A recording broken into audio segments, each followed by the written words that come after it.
नमस्कार, आप सबका स्वागत है तक्षशिला एकेडमी जोधपुर के YouTube चैनल पर। और आज अपन बात करेंगे कुछ महत्वपूर्ण प्रश्नों के बारे में, उन प्रश्नों के बारे में और तगड़े तगड़े प्रश्नों के बारे में बात करेंगे जो आपकी प्रतियोगी परीक्षाओं में सीधे पूछे जा सकते हैं।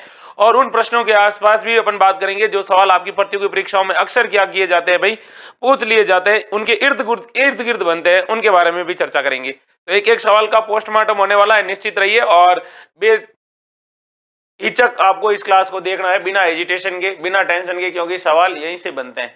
पहला सवाल अपनी स्क्रीन पर है। पहला सवाल यह है कि भाई राज्य में ब्लैक पोएट्री का प्रमुख केंद्र कौन सा है। राजस्थान में ब्लैक पोएट्री है और उस ब्लैक पोएट्री का प्रमुख केंद्र है वो कौन सा है राजस्थान में। चार ऑप्शन है आपके सामने, जयपुर, कोटा, अलवर या बूंदी। आपको इसका आंसर बताना है। अजू परमार ऑफिशियल, सोनू पारिक, श्यामलाल, महिपाल तंवर। तो इसका जो राइट आंसर है, देखो ब्लैक पोएट्री। और ब्लैक पोएट्री में आप क्या आंसर दोगे भाई? आपको आंसर देना है कि सर ब्लैक पोएट्री है कोटा की। ब्लैक पोएट्री कहाँ की है? कोटा की है ब्लैक पोएट्री। पहली बात तो ये याद रखना, ब्लैक पोएट्री। फिर आपसे सवाल ये भी पूछा जा सकता है, बताओ भाई ब्लैक पोएट्री अगर कोटा की है तो अलवर में कौन सी पोएट्री है? तो अलवर में है पेपर पोएट्री। अलवर में कौन सी पोएट्री? Paper poetry. सबसे ज्यादा सवाल पूछे जाते हैं वो यहां से पूछे जाते हैं। कहां से? ब्लू पोएट्री से। क्या पूछा जाता है ब्लू पोएट्री से रिलेटेड? तो आप लोगों को काफी चीजें हैं वो याद रखनी है। देखना ब्लू पोएट्री, जयपुर वाली ब्लू पोएट्री के बारे में मैं बात कर रहा हूँ। जयपुर वाली जो ब्लू पोएट्री है उसके बारे में पहला सवाल तो ये पूछा जाएगा, बताओ भाई ये ब्लू पोएट्री है ये मूल रूप से कहाँ की है। तो कई बार पूछा जाता है कि ये मूल रूप से कहाँ की है, तो ये मूल रूप से पर्सिया की है भाई। पर्सिया, या फिर जिसको क्या कहते हैं भाई, फारस कहते हैं, या फिर जिसको ईरान कहते हैं। ठीक है। फिर आपसे पूछा जाएगा कि इसको लाया कौन था। तो इसको लाने वाला था मानसिंह प्रथम, और मानसिंह प्रथम लाया था। कहां से लाया था ये? तो ये लाया था लाहौर से। फिर आपसे सवाल ये पूछा जाएगा और तगड़ा सवाल पूछा जाएगा, बताओ भाई ये जो ब्लू पोएट्री है इसमें प्रधान रंग कौन सा होता है। तो इसमें प्रधान रंग पूछा जाए तो आपको होगी सर नीला होता है। कैसा होता है भाई? नीला होता है। पहली बात तो ये याद रखना है। ब्लू पोएट्री में क्या होता है कि जो चीनी मिट्टी के बर्तन होते हैं ना, चीनी मिट्टी, अपने घर में जो कप और प्लेट है ना, जैसे चाय वाय शुड़क शुड़क कर पीते हो आप लोग, तो वो जो बर्तन से बन होते हैं वो कैसे होते हैं? चीनी मिट्टी के बर्तन। तो क्या होता है भाई, चीनी मिट्टी के बर्तनों पर आकर्षक कारीगरी। चीनी मिट्टी के जो बर्तन होते हैं इन बर्तन पर क्या होती है भाई? आकर्षक चित्रकारी होती है। पहली बात तो ये याद रखना, आकर्षक चित्रकारी। फिर एक सवाल आपसे बढ़िया सवाल पूछा जाएगा कि बताइए भाई ब्लू पोएट्री का स्वर्ण काल। ब्लू पोएट्री का अगर आपसे स्वर्ण काल पूछा जाएगा तो किसका काल कहलाता है भाई? ब्लू पोएट्री का स्वर्ण काल। आपको एक ही चीज याद रखनी है सर, ब्लू पोएट्री का स्वर्ण काल कहलाता है, वो कहलाता है जयपुर के शासक राम सिंह सेकंड का काल। और प्रसिद्ध कलाकार कौन हुए भाई? तो प्रसिद्ध कलाकार जो सीकर जिले में जन्म लेते हैं, प्रसिद्ध कलाकार। तो प्रसिद्ध कलाकार में आप कहोगे सर ये थे कृपाल सिंह शेखावत। कृपाल सिंह शेखावत इस कला के बेहतरीन कलाकार थे। और इनका जो जन्म हुआ था ये भी आपको याद रखना है कि इनका संबंध था मऊ गांव से। मऊ गांव कहां पर है? तो मऊ गांव सीकर के अंदर है। पहली बात तो ये याद रखनी है। दूसरी बात आपको इसके अंदर क्या याद रखनी है, कृपाल सिंह शेखावत को पद्मश्री पुरस्कार मिल चुका है। पद्मश्री पुरस्कार भी मिल चुका है और कलाविद भी मिल चुका है। सबसे बड़ी बात है राजस्थान के अंदर कलाविद का सम्मान पाने वाले ये अपने कृपाल सिंह शेखावत है। किस क्षेत्र से? ब्लू पोएट्री से। और ब्लू पोएट्री को जीआई टैग दिया जा चुका है। कौन सी पोएट्री को? ब्लू पोएट्री को। बाकी ब्लैक पोएट्री यहाँ की एक और याद रखना, और सवाल आपसे पूछा जाएगा स्वर्णिम या फिर इसको कहते हैं गोल्डन पोएट्री कहाँ की है। गोल्डन पोएट्री कहाँ की है? तो या सुनहरी पोएट्री कहते हैं इसको। कौन कौन सी पोएट्री? सुनहरी पोएट्री। और सुनहरी पोएट्री के बारे में जैसे ही आपसे सवाल पूछे आप कहना कि सर ये अपने बीकानेर की। ये सारे सवाल कहीं ना कहीं आपकी प्रतियोगी परीक्षाओं में अक्सर सीधे सीधे पूछे जाते हैं। सीधे सीधे पूछे जाते हैं मतलब एग्जैक्ट सवाल वही होता है, बस सवाल पूछने का थोड़ा तरीका चेंज कर दिया जाता है। बाकी घबराना नहीं है, आगे बढ़ते हैं, अगले सवाल को देखते हैं। अगला सवाल क्या कह रहा है? अगला सवाल है ये वाला, देखिए क्या कह रहा है। सवाल आपको ये कह रहा है और अच्छी बात कह रहा है। बताइए भाई, सवाल आपसे पूछा डेजर्ट फेस्टिवल राजस्थान में किस स्थान पर मनाया जाता है। तो राजस्थान में डेजर्ट फेस्टिवल, ये तो बहुत बढ़िया सवाल पूछा जाता है। और पिछली बार एक सवाल पूछा गया था कि राजस्थान के अंदर किस उत्सव के अंदर मिस मुमल प्रतियोगिता का आयोजन होता है। तो किस में होता है मिस मुमल प्रतियोगिता का आयोजन, और इसका आयोजन कहाँ होता है ये भी आपको बताना है। एडी मंजू चौधरी, अजू परमार ऑफिशियल, फटाफट आंसर बताए भाई। हाँ, तो क्या राइट आंसर है इसका? इसका देखिए, डेजर्ट फेस्टिवल की बात करें तो ये होता है भाई डेजर्ट। डेजर्ट का मतलब होता है थार। डेजर्ट का मतलब क्या होता है? थार। और थार महोत्सव या थार फेस्टिवल होता है वो जैसलमेर जिले में होता है। अभी जो थार फेस्टिवल अभी होने वाला है ये फेब महीने में होने वाला है। कौन से महीने में? फरवरी महीने में होता है। पहली बात तो ये याद रखना, फरवरी में। और फिर आपसे पूछा जाएगा बीकानेर में कौन सा उत्सव होता है? तो बीकानेर में होता है भाई ऊंट महोत्सव। ऊंट महोत्सव। और कैसा महोत्सव? ऊंट महोत्सव। ये कई बार पूछा जाता है, आपको कंफ्यूज करने के लिए पूछ लिया जाता है, अंतरराष्ट्रीय ऊंट महोत्सव कहां मनाया जाता है? बीकानेर में मनाया जाता है। तो जोधपुर में कौन सा उत्सव मनाया जाता है? मारवाड़ महोत्सव मनाया जाता है। कौन सा महोत्सव? मारवाड़ महोत्सव मनाया जाता है। ये भी आपको याद रखना है, ठीक। उसके बाद आपसे सवाल क्या पूछा जाएगा? एक पूछा जाएगा बाड़मेर का, कि बाड़मेर में कौन सा उत्सव मनाया जाता है। तो देखिए, बाड़मेर के अंदर पूछा जाएगा, सॉरी यहां पर आपसे पूछा है डेजर्ट फेस्टिवल, तो मारवाड़ में कौन सा उत्सव मनाया जाता है? ये मरु महोत्सव है। मरु मरु महोत्सव है यहां पर जैसलमेर में। थार महोत्सव बाड़मेर में। थोड़ा सा कन्फेशन है, दूर कर लेना। थार महोत्सव बाड़मेर में है।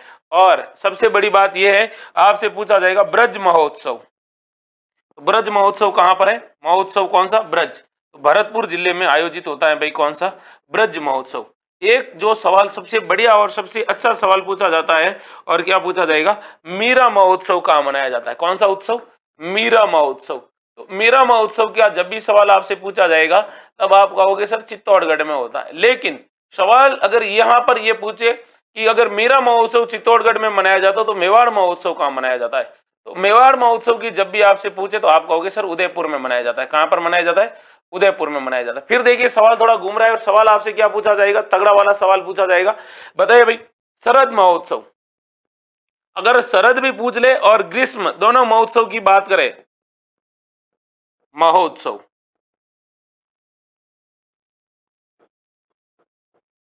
तो आप क्या कहोगे? आप कहोगे सर ये आयोजित होते हैं सिरोही में। कहां होते हैं भाई? सिरोही में होता है, ये याद रखना। एक होता है भाई अपने राजस्थान के अंदर कजली तीज महोत्सव। बड़ा अच्छा सवाल है।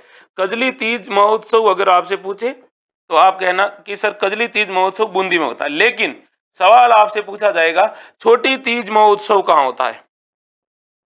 छोटी तीज महोत्सव, तो आपको अच्छे से जवाब देना है कि सर ये होता है जयपुर के अंदर। कहां होता है?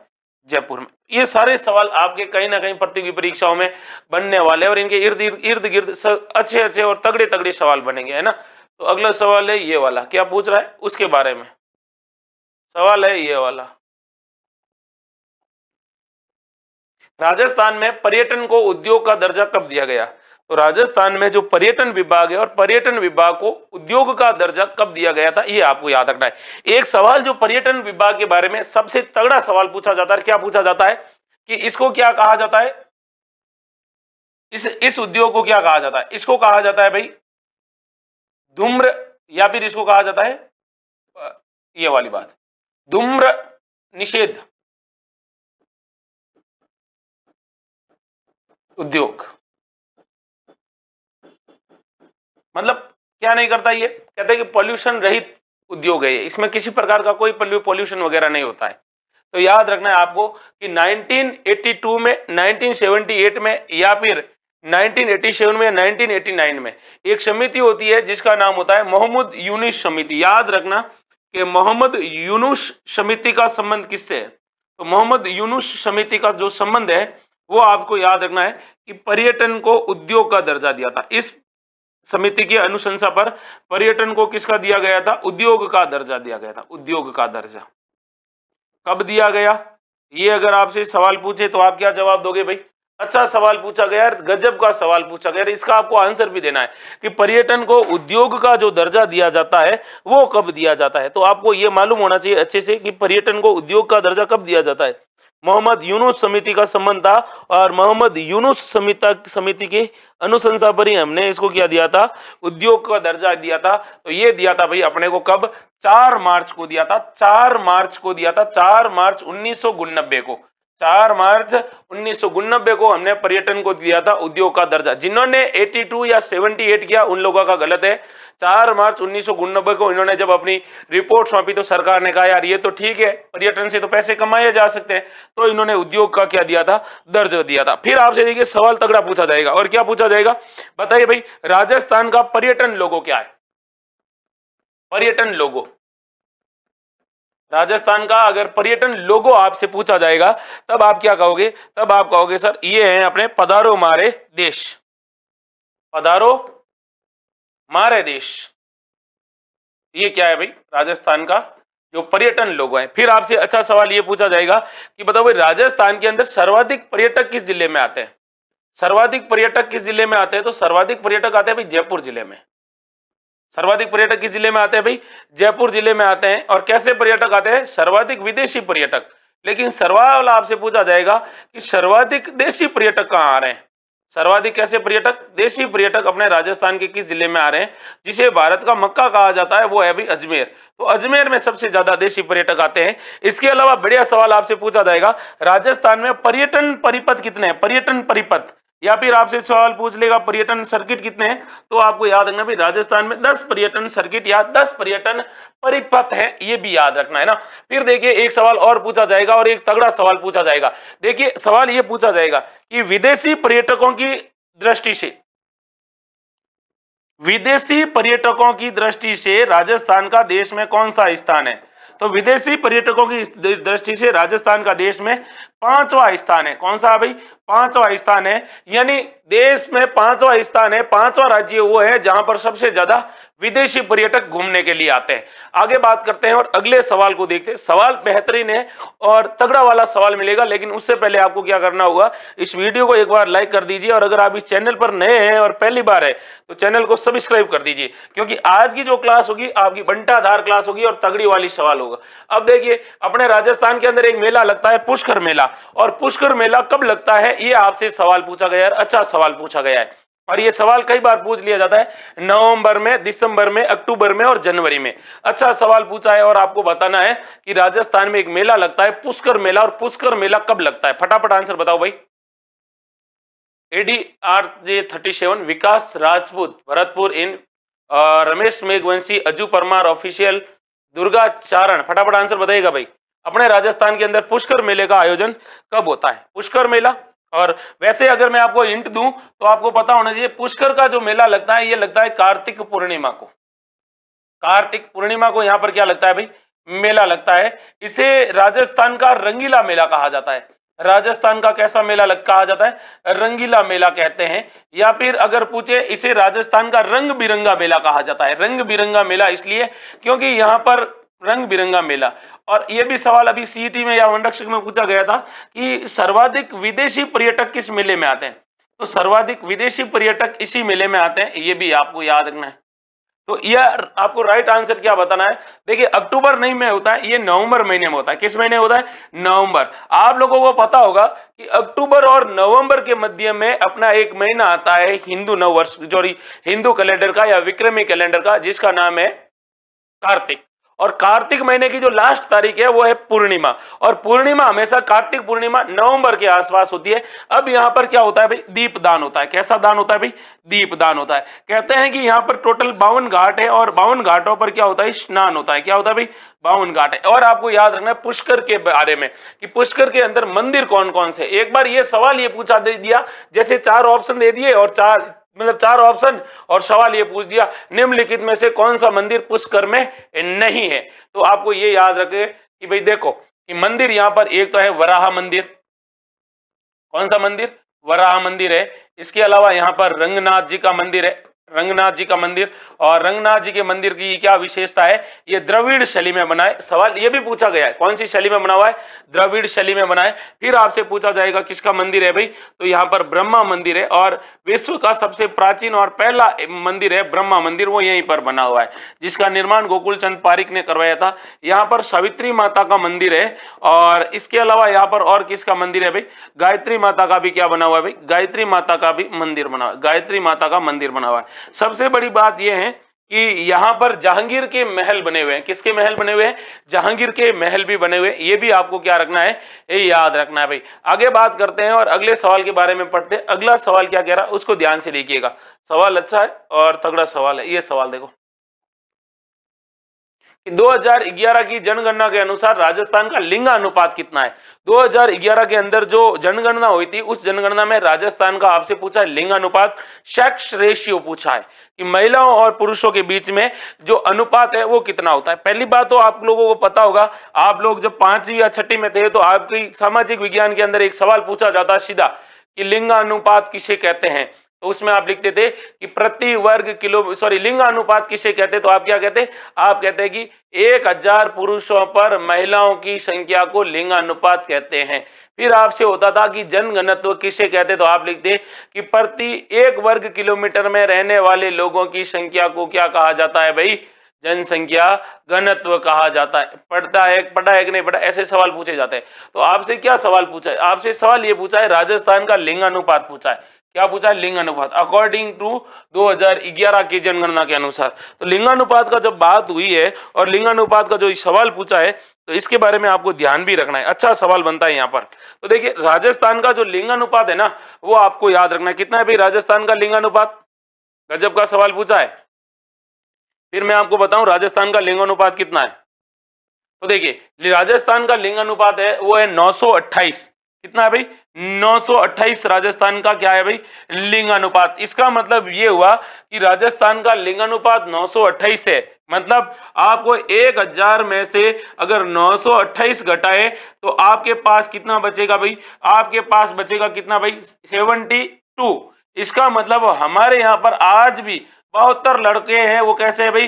बांडा प्रवृत्ति के हैं, अर्थात उनका क्या नहीं हो सकता है भाई? विवाह नहीं हो सकता है। अगर उनको विवाह करना होगा तो ये इधर जाएंगे, यूपी जाओ, बिहार जाओ या फिर एमपी से वो क्या करेंगे भाई? अपनी नई बीनरी लाएंगे और इनका जुगाड़ होगा वो यहीं से होगा।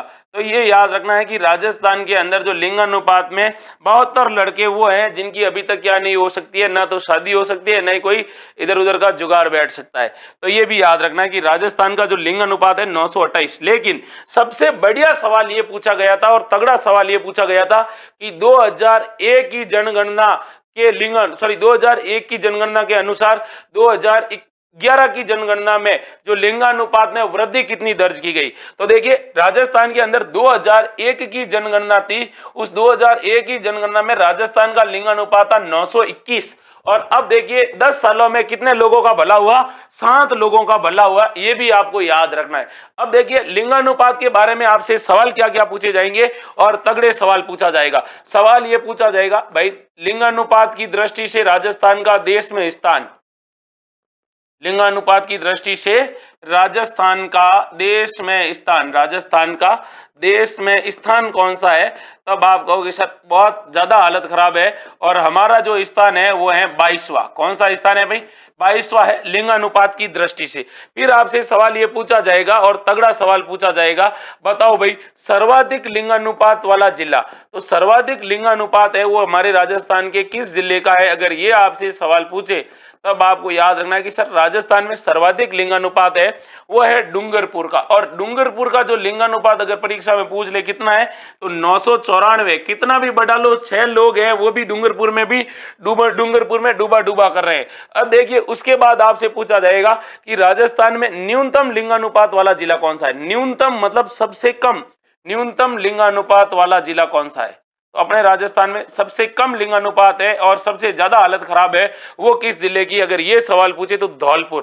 कहते हैं कि धौलपुर के अंदर आपको अक्सर रात में लोग बाहर बैठे ताश खेलते हुए मिल जाएंगे क्योंकि 846 है। कितना भाई? 846। 1000 में से 846 लड़के शादीशुदा है, बाकी वालों की तो हालत खराब है कि नहीं है? तो होगी, एब्सोल्युटली होगी। अब देखिए इसी में ही मैं आपसे सवाल पूछ रहा हूं और आपसे ये पूछा जाएगा, बताओ भाई राजस्थान में सर्वाधिक लिंगानुपात की जो वृद्धि हुई है वो किस जिले में? तो सवाल आपसे पूछा जाएगा 2011 में सर्वाधिक लिंगानुपात में वृद्धि किसमें हुई। तो सर्वाधिक वृद्धि, और वृद्धि किसमें हुई है, किस जिले में हुई है भाई। तो सर्वाधिक जो वृद्धि हुई है वो आपको याद रखना है कि लिंगानुपात में सर्वाधिक वृद्धि हुई है जैसलमेर में। जैसलमेर का 831 से बढ़कर 851 हो गया। तो ये जैसलमेर में वृद्धि हुई, और जैसलमेर में कितनी वृद्धि हुई ये अगर आपसे पूछे तो आपको याद रखना है कि सर 2001 से लेकर 2011 में सर्वाधिक वृद्धि हुई जैसलमेर की। यहां पर 31 लोगों का भला हुआ है, और 31 संख्या की क्या हुई है भाई, वृद्धि हुई है, ये भी याद रखना है। और सबसे बड़ी ये बात याद रखनी है कि राजस्थान के अंदर वृद्धि जैसलमेर में हुई तो सर्वाधिक गिरावट किस जिले में हुई। तो सर्वाधिक गिरावट और नेगेटिविटी कहां पर आई, तो सर्वाधिक कमी किस जिले में हुई। तो सर्वाधिक कमी हुई थी अपने डूंगरपुर जिले में, और डूंगरपुर जिले में कहते हैं कि कितनी हुई, डूंगरपुर जिले में बहुत ज्यादा हुई और 22 अंकों की गिरावट हुई। यानी जिस जिले का 1022 लमसम क्या था, लिंगानुपात था, अब वो घटकर काफी सिमट चुका है। ये भी आपको क्या रखना है, ये याद रखना है। तो ये ऐसे सवाल होते हैं, वो आपको याद रखना है कि कहीं ना कहीं डाटाबेस सवाल होते हैं, कंफ्यूज करने के लिए आपसे सवाल इस प्रकार से पूछ सकता है। आगे देखते हैं अगले सवाल को, और अगला सवाल है ये वाला। क्या पूछ रहा है सवाल, सवाल ये पूछ रहा है राजस्थान के किस जिले की में प्रतिशत के आधार पर अनुसूचित जनजाति की संख्या सर्वाधिक है। ये सवाल हूबहू आपके किसमें पूछा जा चुका है भाई, सीईटी ग्रेजुएशन लेवल में, और तगड़े तरीके से आपसे सवाल पूछा गया था कि 2011 की जनगणना हुई, इसमें प्रतिशत में सबसे कम अनुसूचित जनजाति यानी एसटी वर्ग की सर्वाधिक जनसंख्या पाई जाती है।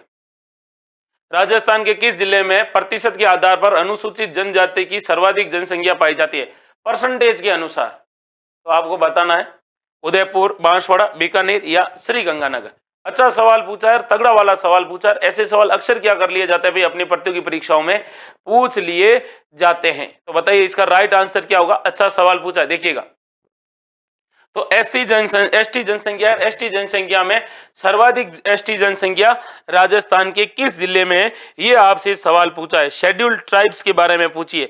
तो देखिए वैसे मैं आपको बता दूं कि हमारे राजस्थान के अंदर एसटी जनसंख्या का सर्वाधिक प्रतिशत अगर आपसे पूछे तो प्रतिशत में आपको करना है कि सर बांसवाड़ा है, क्योंकि बांसवाड़ा जिले की जो एसटी का जनसंख्या का प्रतिशत है वो 76.38% क्या है भाई, यहाँ पर एसटी जनसंख्या है। अब आपको याद रखना है अनुसूचित जनजाति जनसंख्या के बारे में, कि अनुसूचित जनजाति के बारे में आपने यहां पर 4 बातें याद रख ली तो आपको कुछ भी भूलने की जरूरत नहीं है।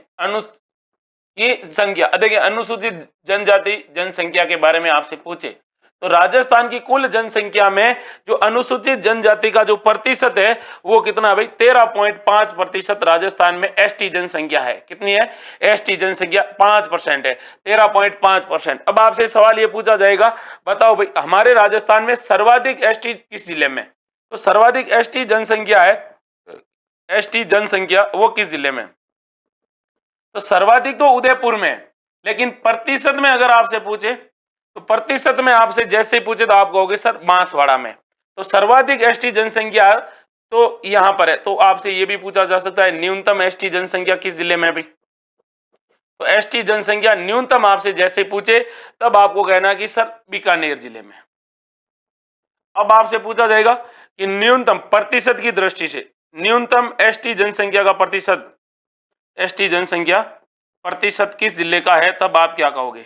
तो आप कहोगे सर ये अपने नागौर जिले का है। किस जिले का है, नागौर जिले का। ऐसे सवाल भी अक्सर पूछा जाता है। और आपसे पूछा जाएगा एसटी आबादी के हिसाब से राजस्थान का देश में कौन सा स्थान है। तो एसटी आबादी के हिसाब से राजस्थान का देश में कौन सा स्थान है, तो देश में स्थान है 6ठा स्थान। कौन सा स्थान है भाई, 6ठा स्थान है। ये भी आपको क्या रखना है भाई, याद रखना। और ये भी सवाल पूछा गया है कि राजस्थान में एसटी लिंगानुपात कितना है।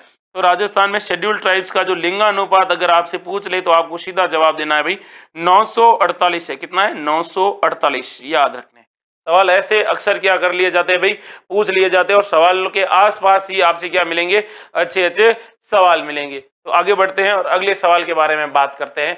और अगला सवाल है ये वाला, देखिए ध्यानपूर्वक।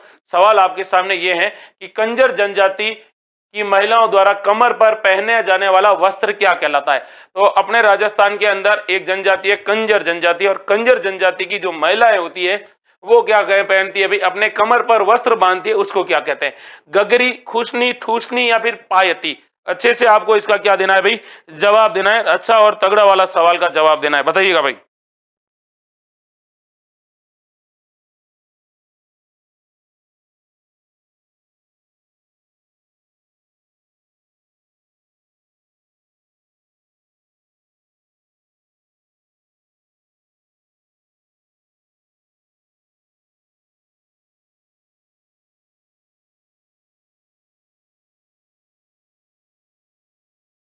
राजस्थान में कंजर जनजाति और कंजर जनजाति से रिलेटेड आपसे क्या पूछे जाएंगे, अच्छे अच्छे तगड़े सवाल पूछे जाएंगे और आपको इसका क्या बताना है, आंसर बताना है। फटाफट आंसर बताइए भाई। हाँ, गगरी, खुशनी, ठुसनी या पाईती?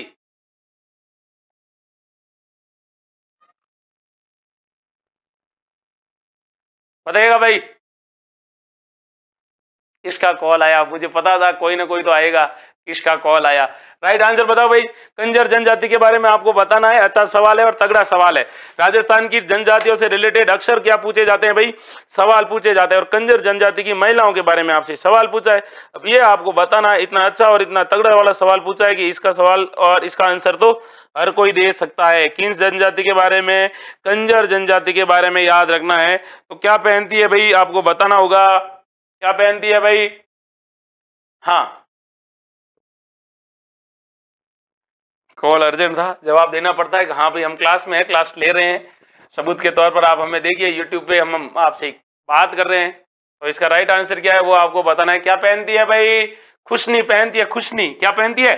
खुशनी पहनती है। अब देखिए, इसी से रिलेटेड मैं आपसे बात करता हूं, ठीक है। अब आपको याद रखना है कि राजस्थान में कंजर, पहली बात तो याद रखना, कंजर जनजाति में नहीं आती है, कंजर एससी वर्ग में आती है। एससी वर्ग मतलब शेड्यूल कास्ट में आती है, पिछड़ी जाति है, जनजाति नहीं है। अब आपसे सवाल पूछा जाएगा कि बताइए कंजर जाति का अर्थ क्या होता है। कंजर का अर्थ होता है भाई कानन चर। कानन का मतलब होता है जंगल और चर का मतलब होता है विचरण करने वाला। तो जंगल में विचरण करने वाले को क्या कहा जाता है भाई? कानन चर कहा जाता है। फिर आपको याद होगा कि ये जो जनजाति है वो अपराध प्रवृत्ति के लिए प्रसिद्ध है। यह जनजाति अपराध प्रवृत्ति प्रवृत्ति के लिए क्या है भाई? प्रसिद्ध है। ये भी याद रखना, अपराध प्रवृत्ति के लिए कार्य क्या है भाई? प्रसिद्ध है। अक्सर क्या कर लिए जाते हैं भाई, इनके द्वारा अपराध किए जाते हैं। फिर आपको ये भी याद रखना है कि इनके जो घर होते हैं, उन घर के कितने दरवाजे होते हैं? घरों के 2 दरवाजे होते हैं। घरों के कितने दरवाजे? घरों के 2 दरवाजे। अब आप कहोगे सर 2 दरवाजे क्यों? अपराध करते तो पुलिस तो आएगी। तो जैसे पुलिस आगे वाले दरवाजे से आई, ये लोग पीछे वाले दरवाजे से क्या करते हैं भाई? निकल जाते हैं। अब आपको याद रखना है इस जनजाति के बारे में और तगड़ा वाला सवाल। कहते हैं कि ये लोग क्या करते हैं भाई? अपराध करने से पहले, अपराध करने से पूर्व, अपराध करने से पूर्व ये लोग क्या करते हैं भाई? अपराध करने से पूर्व कहते हैं कि ये लोग क्या करते हैं भाई? पाती मांगते हैं। क्या मांगते हैं? पाती मांगते हैं। तो अपराध करने से पूर्व ये लोग क्या मांगते हैं भाई? पाती मांगते हैं। ये भी आपको याद रखना है, ईश्वर की पूजा करते हैं। अगला सवाल पूछा जाएगा इनके बारे में कि बताओ भाई इनकी कुल देवी कौन सी माता है। तो कुल देवी के बारे में याद रखना है कि सर कंजरों की जो कुल देवी है, और वो कौन सी कुल देवी है बताना है, कौन सी है? तो चौथ माता। चौथ का बरवाड़ा सवाई माधोपुर में इनका मंदिर है। ये इनकी क्या है? कुल देवी है। फिर आपको ये भी याद रखना है ये कौन सा नृत्य करते हैं। इनका नृत्य भी कई बार पूछा जाता है। तो ये लोग करते हैं भाई चक्री नृत्य। कौन सा नृत्य करते हैं भाई? चक्री नृत्य करते हैं। ये भी याद रखना है। फिर आपको ये भी याद रखना है कि ये लोग क्या पहनते हैं भाई, इनके बारे में याद रखना। इनका मुखिया, बड़ा बढ़िया सवाल पूछा है भाई, तगड़ा वाला, कि मुखिया क्या होता है। तो मुखिया इनका कहलाता है पटेल। क्या कहलाता है भाई? पटेल कहलाता है। और आपको ये भी याद रखना होगा कि ये लोग क्या करते हैं भाई? मोर का मांस खाते हैं। कंजर जाति के लोग होते हैं, किसका मांस खाते हैं? ये लोग मांस खाते हैं मोर का। किसका? मोर का मांस खाते हैं। और आपको यह भी पता होना चाहिए, ये जो लोग हैं इस जनजाति के अंदर मृत व्यक्ति होता है, और मृत व्यक्ति के मुंह में क्या डालते हैं भाई? मृत व्यक्ति के मुंह में शराब की बूंदे डालते हैं। मुंह में शराब की बूंदे डालते हैं, शराब की बूंदे।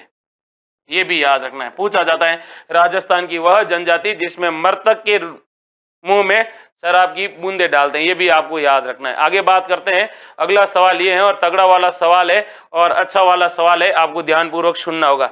देखिएगा भाई, सवाल आपके सामने ये है, अच्छा सवाल है, देखिएगा। हाँ, तीर कमान किस जनजाति का प्रमुख हथियार माना जाता है? अपने राजस्थान में एक जनजाति है और उस जनजाति की प्रमुख विशेषता यह है कि उनके हाथ में हमेशा तीर और कमान होता है। कौन सी जनजाति है, बता दीजिए। अच्छा सवाल है, बेहतरीन सवाल है और गजब सवाल है। सरस्वती कंप्यूटर इंस्टीट्यूट से दिनेश जी सर ने भी आज कमेंट किया है, तो आपको बताना है मीणा डामोर और भील गरासिया कौन सी जनजाति है, बताइएगा भाई। हम मरे हुए इंसान को दारू पिलाते, क्या पता कि अंदर जाने के बाद यूं थोड़ा सा यूं रौनक आ जाए और आदमी उठ के एकदम खड़ा हो जाए कि वाह यार क्या स्वाद आया है ना। देखिए, तीर कमान किस जनजाति का प्रमुख हथियार है, ये सवाल आपसे पूछा है, फटाफट आंसर बताओ भाई। वेरी गुड, तीर और कमान, वेरी गुड। कौन सी जनजाति है भाई? कलवंत, सरबता, माधुरी भार्गव, पूजा कुमारी, सुमन अटवाल। तीर कमान के बारे में आपसे सवाल पूछा है और आपको इसका क्या बताना है, आंसर बताना है। अच्छा सवाल, मतलब बेहतरीन सवाल पूछा है और तगड़ा वाला सवाल पूछा है। तो अपने राजस्थान के अंदर एक जनजाति है, कौन सी भाई? भील जनजाति। कौन सी जनजाति है भाई? भील जनजाति। भील जनजाति के लोग अपने हाथ में तीर और कमान रखते हैं। सवाल आपसे पूछा जाएगा, राजस्थान की सबसे प्राचीन जनजाति, राजस्थान की सबसे प्राचीन जनजाति है, ये भी आपको क्या रखना है भाई, याद रखना। अब भीलों के बारे में कुछ बातें हैं जो फैक्ट टू फैक्ट आपको याद रखनी है, जो अक्सर आपसे प्रतियोगी परीक्षाओं में क्या कर ली जाती है भाई, पूछ ली जाती है। अब आपसे ये सवाल पूछा जाएगा और क्या पूछा जाएगा, भील जनजाति है ये सर्वाधिक किस जिले में निवास करती है? तो सर्वाधिक उदयपुर में निवास करते हैं। सर्वाधिक कहां पर? उदयपुर में। फिर आपसे सवाल पूछा जाएगा भील जनजाति के बारे में और तगड़ा वाला सवाल ये पूछा जाएगा, राजस्थान की दूसरी सबसे बड़ी जनजाति, राजस्थान की दूसरी सबसे बड़ी अगर कोई जनजाति है, सबसे बड़ी जनजाति, तो वो कौन सी है भाई? भील जनजाति है। ये तो याद रखने ही रखने। देखिए मैं आपको वो बता रहा हूं जो आपके सारे सवाल परीक्षाओं में पूछे जा चुके हैं।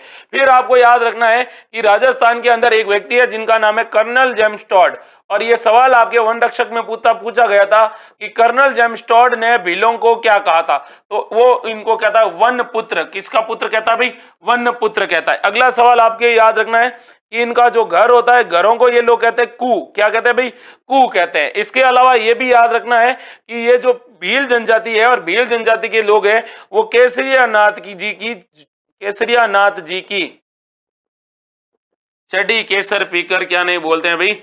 चड्डी केसर पीकर क्या नहीं बोलते हैं भाई? झूठ नहीं बोलते हैं, पीकर झूठ नहीं बोलते हैं।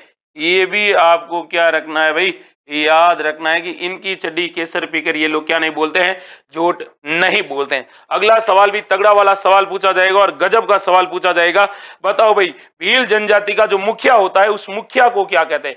तो भील जनजाति का मुखिया कहलाता है गमेती। क्या कहलाता है भाई? गमेती। भील जनजाति के द्वारा कहते हैं कि दो प्रकार की खेती की जाती है, स्थानांतरित कृषि की जाती है इनके द्वारा। राजस्थान में इनके द्वारा स्थानांतरित कृषि की जाती है, मेवाड़ के पहाड़ी क्षेत्रों में। ये भी आपको क्या रखना है, ये याद रखना। ऐसे सवाल है जो अक्सर क्या किया जाते हैं, सीधे सीधे आपके सामने खिसका दिए जाते हैं। आगे बढ़ते हैं और अगले सवाल को देखते हैं। अगला सवाल क्या कह रहा है वो ध्यानपूर्वक देखिएगा।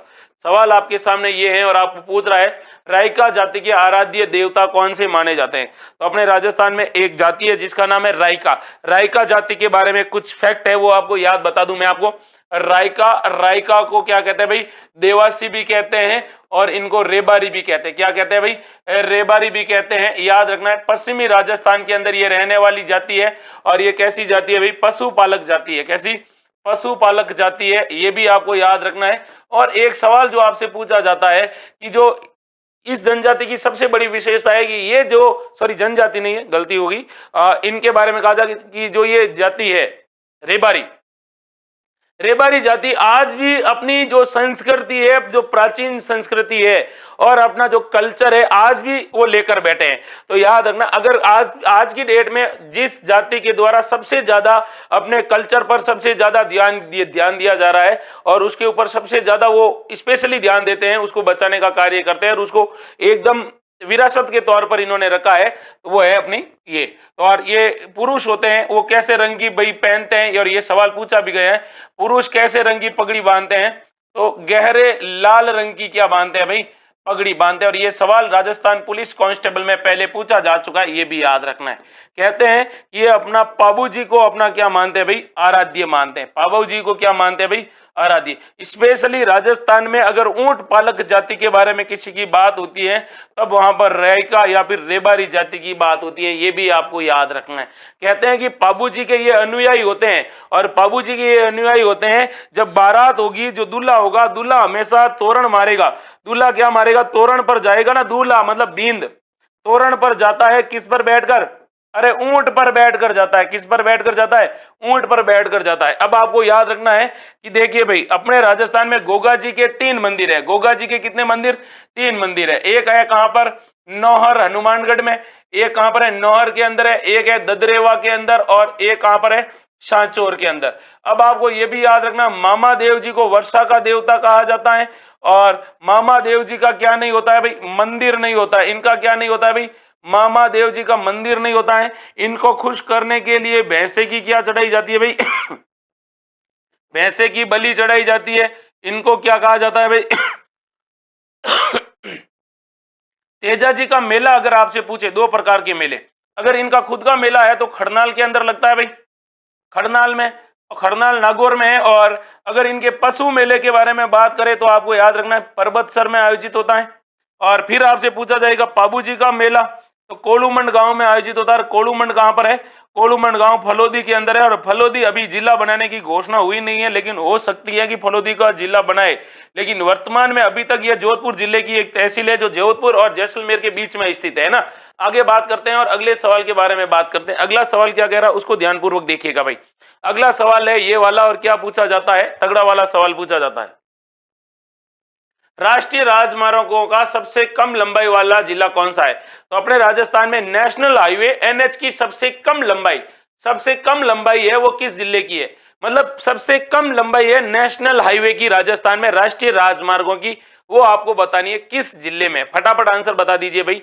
ADR 37, अजू परमार, विकास राजपूत, संगीता परिहार, विकास राजपूत। फटाफट आंसर दे दीजिए भाई। सवाल आपसे तगड़ा पूछा और गजब का सवाल पूछा है। राजस्थान के अंदर नेशनल हाईवे से रिलेटेड आपसे बात की है, तो आपको इसका क्या देना है भाई? जवाब भी देना है। बताइएगा भाई कि राजस्थान में सबसे कम NH किस जिले में है? अच्छा सवाल है और तगड़ा वाला सवाल है। तो राजस्थान में न्यूनतम जो अगर पूछ ले आपसे किस जिले में है, तब आपको क्या बताना है भाई? Very good, very good. क्या बताओगे आप? देखिए, आप कहोगे सर हनुमानगढ़ पहले था, अब हनुमानगढ़ नहीं है, अब करौली हो गया है। क्या है भाई? करौली हो गया। और करौली अब क्या है भाई? करौली है। अब नए डाटा के अकॉर्डिंग अभी जो नए आए हैं लेटेस्ट, पहले हनुमानगढ़ था। अब आपको NH के बारे में आपको कुछ बातें याद रखनी है। और क्या याद रखनी है भाई? कि राजस्थान में वर्तमान में NH कितने हैं? राजस्थान में वर्तमान में कितने NH है भाई? 48 NH है। कितने है भाई? 48 NH है। और आपको यह भी याद रखनी है कि राजस्थान में NH की अगर आपसे लंबाई पूछ ले कि नेशनल हाईवे या राष्ट्रीय राजमार्गों की राजस्थान में लंबाई कितनी है, तो 10,618 किलोमीटर है। ये तो आपको याद रखना ही रखना है। फिर आपसे सवाल ये पूछा जाएगा कि राजस्थान के अंदर जो NH है, और NH के बारे में क्या पूछा जाएगा कि बताओ भाई हमारा जो राजस्थान है और इस राजस्थान में NH की सर्वाधिक लंबाई किस जिले में? सर्वाधिक NH की लंबाई या सर्वाधिक NH किस जिले में? अगर ये आपसे पूछे कि राजस्थान में सर्वाधिक NH की लंबाई किस जिले में है, तो आप कहोगे सर वो है बाड़मेर जिले में। किस जिले में? बाड़मेर जिले में। तो सबसे कम लंबाई किस जिले में? तो सबसे कम लंबाई के बारे में पूछे कि न्यूनतम NH की लंबाई कहां पर है? न्यूनतम NH का मतलब नेशनल हाईवे, और ये आपसे लंबाई के बारे में बात करें तो आप कहोगे सर करौली है। कहां पर है? करौली है। ये भी आपको याद, ऑप्शन के अकॉर्डिंग इस प्रश्न में हनुमानगढ़ होगा, बाकी करौली में न्यूनतम है। अब आगे बात करता हूं मैं आपके सामने, और आपसे सवाल ये पूछा जाएगा कि राजस्थान के अंदर सबसे व्यस्त NH कौन सा है? राजस्थान का सबसे व्यस्ततम NH, राजस्थान का सबसे व्यस्त NH कौन सा है? NH मतलब व्यस्त, NH मतलब नेशनल हाईवे, व्यस्त NH। अच्छा सवाल पूछा जाएगा यहां से। तो राजस्थान का सबसे व्यस्त NH आपसे पूछा जाएगा कौन सा है? पहले अलग था और अब आपके तगड़ा वाला सवाल बन गया है, वो है NH 48। कौन सा है भाई? नेशनल हाईवे 48 है, वो राजस्थान का सबसे व्यस्त हाईवे है। ये भी आपको क्या रखना है? याद रखना है। और राजस्थान से गुजरने वाला सबसे लंबा NH कौन सा है? राजस्थान से गुजरने वाला सबसे लंबा NH अगर पूछे नेशनल हाईवे की बात करें तो आप कहना कि सर NH52 राजस्थान से गुजरने वाला सबसे लंबा NH याद रखना है। और सबसे बड़ी बात है कि आपसे सवाल ये पूछा जाएगा कि पूर्णतया राजस्थान से गुजरने वाला NH कौन सा है। राजस्थान से गुजरने वाला NH, जो पूर्णतः राजस्थान से गुजरने वाला NH अगर आपसे पूछे तो आप कहोगे सर NH25 है। कौन सा है भाई? NH25 राजस्थान में पूर्णतः से गुजरता है। जिस प्रकार से बनास नदी पूर्णतः राजस्थान में बहती है वैसे ही है ना, तो ये भी आपको याद रखना है। अच्छा सवाल है, बेहतरीन सवाल है और तगड़ा सवाल है। आगे बात करते हैं और अगले सवाल के बारे में देखते हैं। अगला सवाल क्या कह रहा है वो उसको ध्यानपूर्वक देखिएगा। सवाल है आपके सामने ये वाला कि राजस्थान के कितने जिलों में मरु विकास कार्यक्रम चलाया जा रहा है। तो राजस्थान के अंदर एक कार्यक्रम चलाया जा रहा है मरुस्थल से रिलेटेड, जिसका नाम है मरु विकास कार्यक्रम। और मरु विकास कार्यक्रम कितने जिलों में संचालित है? ये सवाल मैं आपको बता दूं, RS प्री में, UPSC में, second grade, first grade, Rajasthan police, मतलब ऐसा कोई एग्जाम ही नहीं छोड़ा है जिसके अंदर ये सवाल नहीं पूछा गया है कि राजस्थान में मरु विकास कार्यक्रम कितने जिलों में संचालित है। या फिर पूछा जाता है कि ये जो मरु विकास कार्यक्रम है ये कब शुरू किया गया था, किसके कितने जिलों में है। कई बार ये पूछा जाता है कि बताओ भाई कौन से जिले में नहीं है। तो इस प्रकार के भी आपके क्या पूछे जाते हैं भाई, सवाल पूछे जाते हैं। तो बताइए, आपको बताना है राजस्थान के अंदर मरु विकास कार्यक्रम है वो कितने जिलों में संचालित है। अच्छा सवाल है और तगड़ा वाला सवाल है और गजब का सवाल है। बताइएगा भाई, राजस्थान में मरु विकास कार्यक्रम है वो आपसे पूछा है। वेरी गुड, बताइएगा भाई। और सवाल आपसे पूछा है मरु विकास कार्यक्रम, पता सबको है, बस आपको बताना है कि राजस्थान के अंदर मरु विकास कार्यक्रम है वो कितने जिलों में संचालित है। अच्छा सवाल है और तगड़ा वाला सवाल है। बताइए भाई, फिर मैं आपको बताता हूं कि ये जो कार्यक्रम चल रहा है वो कितने जिलों में चल रहा है। हाँ, तो कितने जिलों में चल रहा है भाई? ये चल रहा है अपने राजस्थान के कितने जिलों में? 16 जिलों में चल रहा है। मरु विकास कार्यक्रम के बारे में कुछ बातें हैं जो आपको फैक्ट टू फैक्ट याद रखनी है और तगड़े तरीके से याद रखनी है। ये कार्यक्रम कब शुरू हुआ था? तो ये कार्यक्रम शुरू होता है भाई 1977-78 में शुरू होता है। फिर आपसे सवाल पूछा जाएगा इस कार्यक्रम के बारे में, बताइए भाई कितने जिलों में संचालित है। तो ये 16 जिलों में संचालन हो रहा है। इसका संचालन कितने जिलों में हो रहा है भाई? तो इसका संचालन हो रहा है भाई 16 जिलों में। पहली बात तो ये याद रखना है। फिर आपसे सवाल ये पूछा जाएगा और सवाल ये पूछा जाएगा कि बताओ भाई इसमें केंद्र और राज्य का वित्तीय अनुपात कितना है। केंद्र राज्य है उसका अगर वित्तीय अनुपात अगर पूछे कि भाई केंद्र इसको कितना दे रहा है और राज्य इसको कितना दे रहा है, इस कार्यक्रम में कितने पैसे लगा रहा है, तो अगर आपसे पूछे, देखिए अगर केंद्र की बात हुई है पहले तो आप कहोगे सर ये जो केंद्र और राज्य का अनुपात है वो 75:25 है।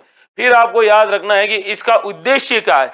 तो इसका उद्देश्य है कि राजस्थान के अंदर मरुस्थलीकरण को रोकना, वनीकरण को बढ़ावा देना और मरु के विकास के लिए कार्य करना। वर्तमान में 16 जिलों में संचालित है, 14 जिले नहीं है। 14 जिले पहले थे, 2 जिले अब जोड़ दिए गए हैं। ये भी आपको याद रखना है। 2 बातें और बता दूं मैं, मरुस्थल से रिलेटेड एक कार्यक्रम है जो आपको याद भी रखना है और ये सवाल आपसे पूछा भी जाता है, तगड़ा वाला सवाल पूछा जाता है।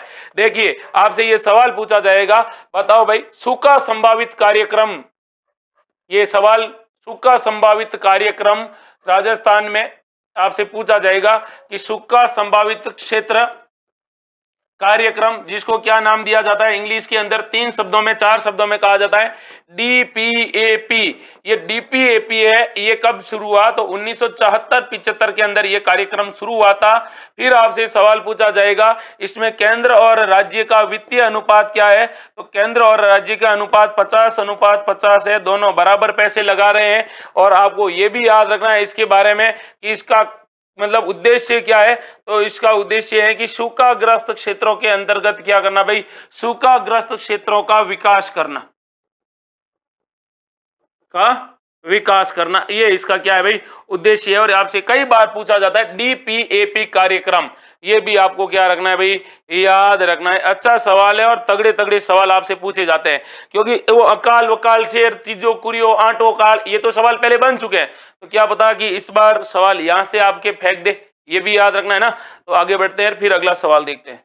अगला सवाल है ये, सवाल पूछा है कि कालीबंगा पुरातात्विक स्थल की खोज का श्रेय किस विद्वान को दिया जाता है। तो राजस्थान की सभ्यताओं में से, सिविलाइजेशन में से सवाल आपसे पूछा है कि अपने राजस्थान के अंदर एक कार्यक्रम है, और सॉरी एक सभ्यता है जिसका नाम है कालीबंगा सभ्यता, और कालीबंगा सभ्यता से रिलेटेड आपको पूछा है। बताइएगा भाई, अच्छा सवाल और गजब का सवाल है, बताइएगा। रमेश मेघवंशी, मंजू चौधरी, राज खटीक, इंदिरा पटेल, अजीत गुर्जर, अजू परमार। हाँ बताइएगा, और वीडियो को फटाफट लाइक भी ठोक दीजिएगा। कालीबंगा पुरातात्विक स्थल है, इसकी खोज का श्रेय दिया जाता है एक घोष को दिया जाता है। एक घोष बहुत बढ़िया महिपाल, 1952 में इसकी क्या होती है भाई, खोज होती है। 1952 में इसकी क्या होती है भाई, खोज होती है, ये याद रखना है। अब आपको ये भी याद रखना है कि इसका जो उत्खनन का कार्य किया गया बालकृष्ण थापर और बाल बी लाल के द्वारा। तो अगर उत्खनन के बारे में भी अगर आपसे पूछे तो दो व्यक्ति याद रखना, एक थे बालकृष्ण थापर और एक थे बीबी लाल। ये वाले आदमी नहीं थे, वी.एन. मिश्र नहीं थे।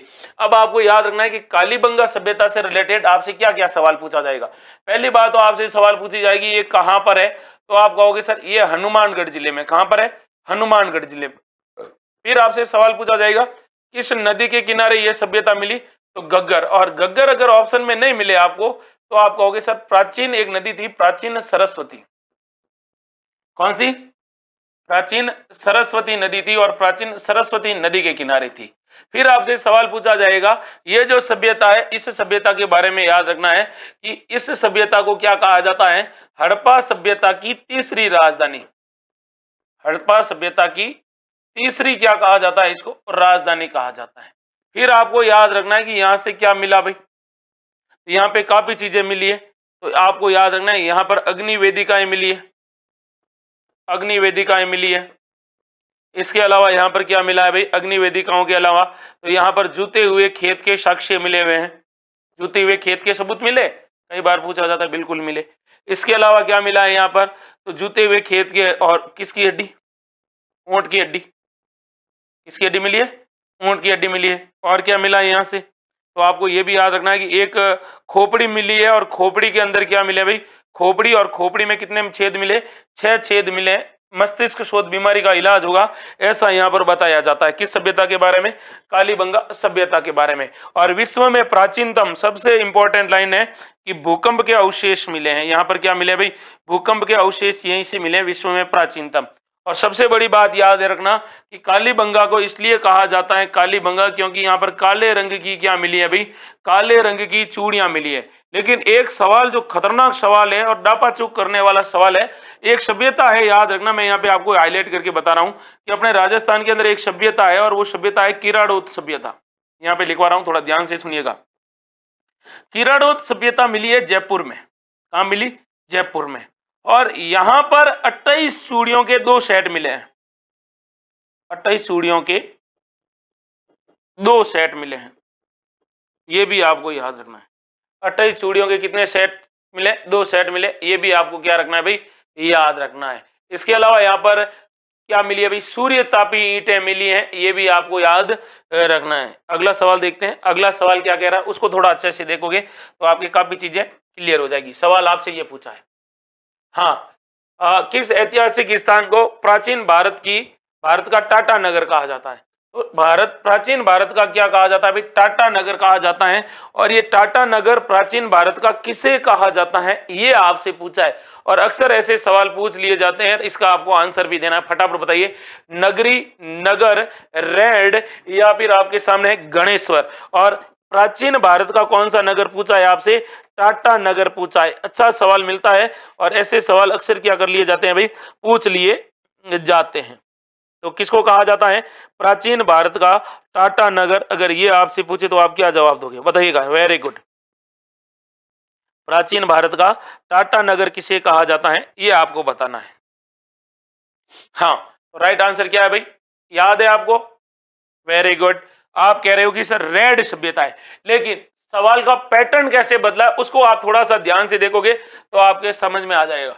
रेड सभ्यता किस जिले में, टोंक जिले में। रेड सभ्यता राजस्थान के किस जिले में?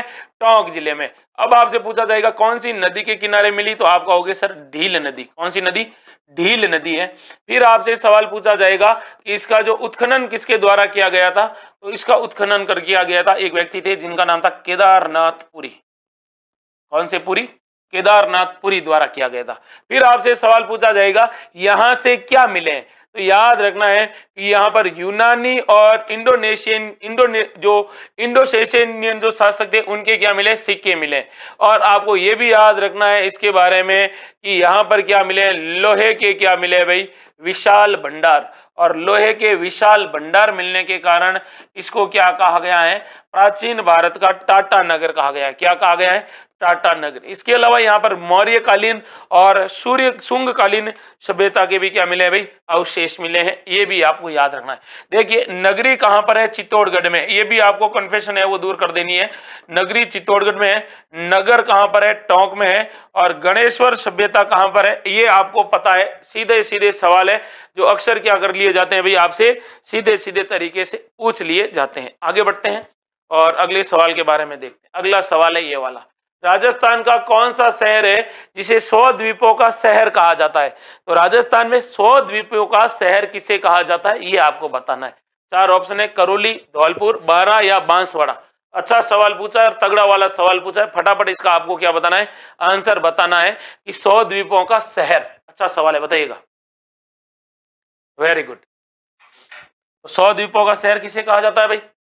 हाँ, बढ़िया आंसर दिया है। 100 द्वीपों का शहर कहा जाता है बांसवाड़ा को। किसको कहा जाता है? बांसवाड़ा को कहा जाता है। राजस्थान का सबसे दक्षिणतम जिला पूछे, राजस्थान का दक्षिणतम अगर कोई जिला है तो वो भी याद रखना, दक्षिणतम जिला। फिर ये जो इसकी जो जलवायु है वो किसकी कैसी है भाई? इसकी जलवायु है उष्ण, क्योंकि यहां से कौन सी रेखा निकलती है भाई? कर्क रेखा निकलती है। यहां पर सूर्य की किरणें कैसी पड़ती है? सूर्य किरणें यहां से पर पड़ती है, किरणें पड़ती है सीधी। सूर्य की किरणें यहां पर कैसी पड़ती है भाई? सीधी पड़ती है। फिर आपको बांसवाड़ा के बारे में क्या याद रखना है कि भाई ये जो बांसवाड़ा जिला है, इस बांसवाड़े जिले के बारे में ऐसा कहा जाता है कि इसे कहा जाता है मानसून का प्रवेश द्वार। मानसून का कैसा द्वार? प्रवेश द्वार कहते हैं। ये भी आपको याद रखना है। और सर्वाधिक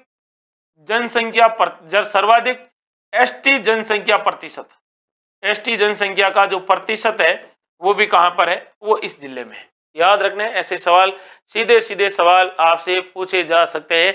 जैसे महेश डामोर कह रहे हैं कि sir I am from Banswara. कौन सा वाड़ा? बांसवाड़ा। ये भी याद रखना है। आगे बढ़ते हैं और अगले सवाल के बाद बात करते हैं ये वाला कि राजपुताने का अबुल फजल किसे कहा जाता है? अच्छा सवाल पूछा है। 4 ऑप्शन है, बांकी दास को, मोहनोत नैणसी को, सूर्यमल मिश्रण को, बीटू सुजा को। बीटू सुजा ने तो एक पुस्तक लिखी थी, आपको पता है, रणमल छंद। कई बार पूछा जाता है रणमल छंद के लेखक कौन है? बीटू सुजा है।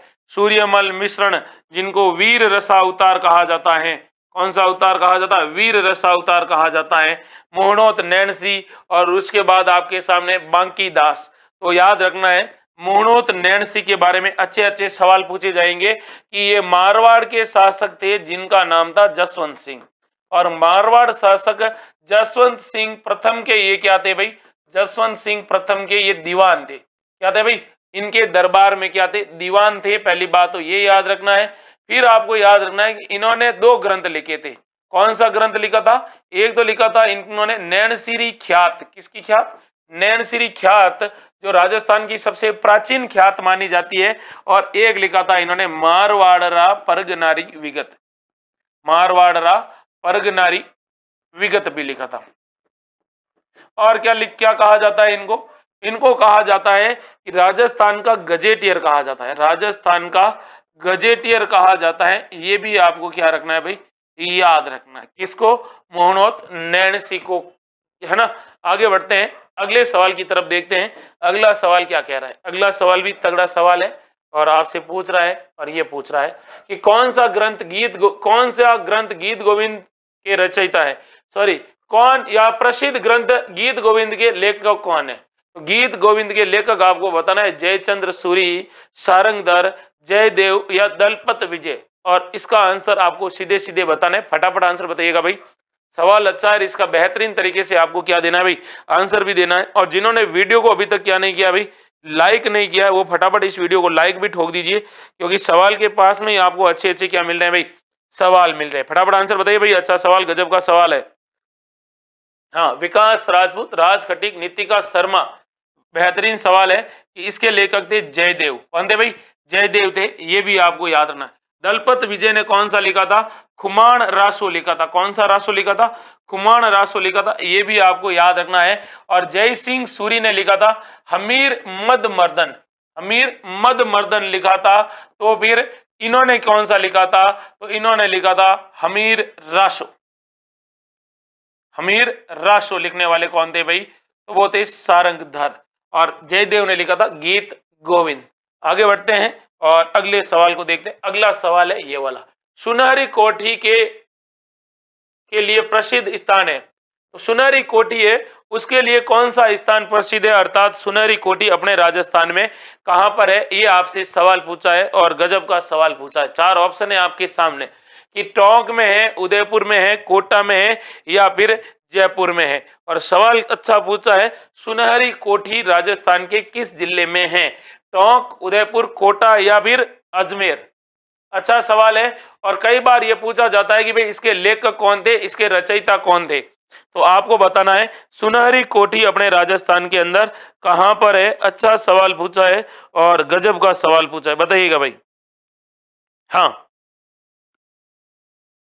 सुनहरी कोठी नवाब वजीरुद्दौला ने इसका क्या करवाया था, 1824 में निर्माण करवाया था। मतलब ये कहां पर है, टोंक में। सुनहरी कोठी के बारे में आपसे पूछे कि इसके निर्माता कौन थे, तो इसके निर्माता के बारे में आप कहोगे सर निर्माता थे नवाब वजीरुद्दौला। नवाब वजीरुद्दौला इसके क्या थे, निर्माता थे, अर्थात इसके क्या थे, बिल्डर थे। फिर आपसे सवाल ये पूछा जाएगा कि बताओ भाई इसकी दूसरी मंजिल का निर्माण किसने करवाया था। तो पहली मंजिल का निर्माण तो नवाब वजीरुद्दौला ने करवाया, दूसरी मंजिल का निर्माण करवाया मोहम्मद इब्राहिम अली ने, मोहम्मद इब्राहिम अली ने करवाया था। ये भी आपको याद रखना है, दो लोगों ने इसका निर्माण करवाया था, पूरा मोहम्मद इब्राहिम अली ने करवाया था। कहते हैं कि इसका पुराना नाम पूछा जाएगा, पुराना नाम, अभी इसको क्या कहा जाता है भाई, सुनहरी कोठी कहा जाता है, लेकिन पुराना नाम था इसका जरगिनार। कौन सी गिनार, जरगिनार इसका प्राचीन नाम था। सबसे बड़ी बात यह है कि इसकी दीवार और छत है, दीवार व छत पर क्या की गई है भाई, छत पर, दीवार व छत पर क्या की गई है भाई, आपको याद रखना है पच्चीकारी व स्वर्णिम, स्वर्णिम क्या की गई, स्वर्णिम बोले तो सोने की, स्वर्णिम, स्वर्णिम पच्चीकारी और मीनाकारी की गई है, पच्चीकारी भी की गई है और मीनाकारी भी की गई है। ये भी आपको याद रखना है। अच्छे अच्छे सवाल है जो आपसे सीधे सीधे पूछे जाते हैं। और यहाँ पर कहते हैं किसकी बलि दी जाती थी, ऊंट की बलि दी जाती थी, ये भी याद रखना है। सुनहरी कोठी टोंक में ऊंट की क्या दी जाती थी, बलि दी जाती थी। कब, ईद के दिन, ईद होती ना कुर्बानी ईद, उस दिन यहाँ पर क्या दी जाती थी, ऊंट की बलि भी दी जाती थी। आगे बढ़ते हैं, अगले सवाल को देखते हैं। अगला सवाल है, अच्छा सवाल है, तगड़ा सवाल है, देखिएगा। सवाल है ये, जालोर में चौहान राज्य का संस्थापक कौन था। तो जालोर में चौहान राज्य का संस्थापक कौन था, ये आपको बताना है। अच्छा सवाल पूछा है और गजब का सवाल पूछा है। वासुदेव, लुम्बा, कीर्तिपाल या पृथ्वीराज। अच्छा सवाल, गजब का सवाल है, बता दीजिए भाई। हाँ,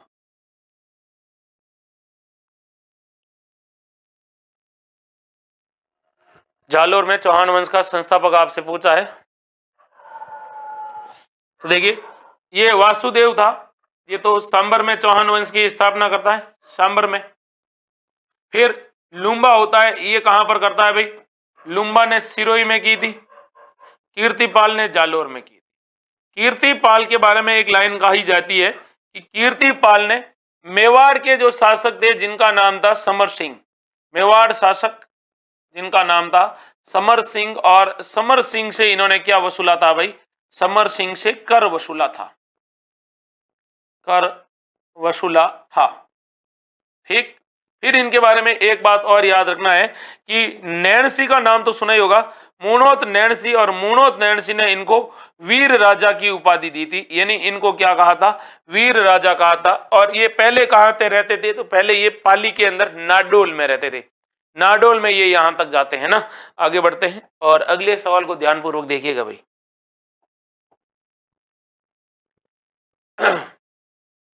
1857 की क्रांति के समय चेलावास का युद्ध कब लड़ा गया? अच्छा सवाल पूछा गया, तगड़ा सवाल पूछा गया।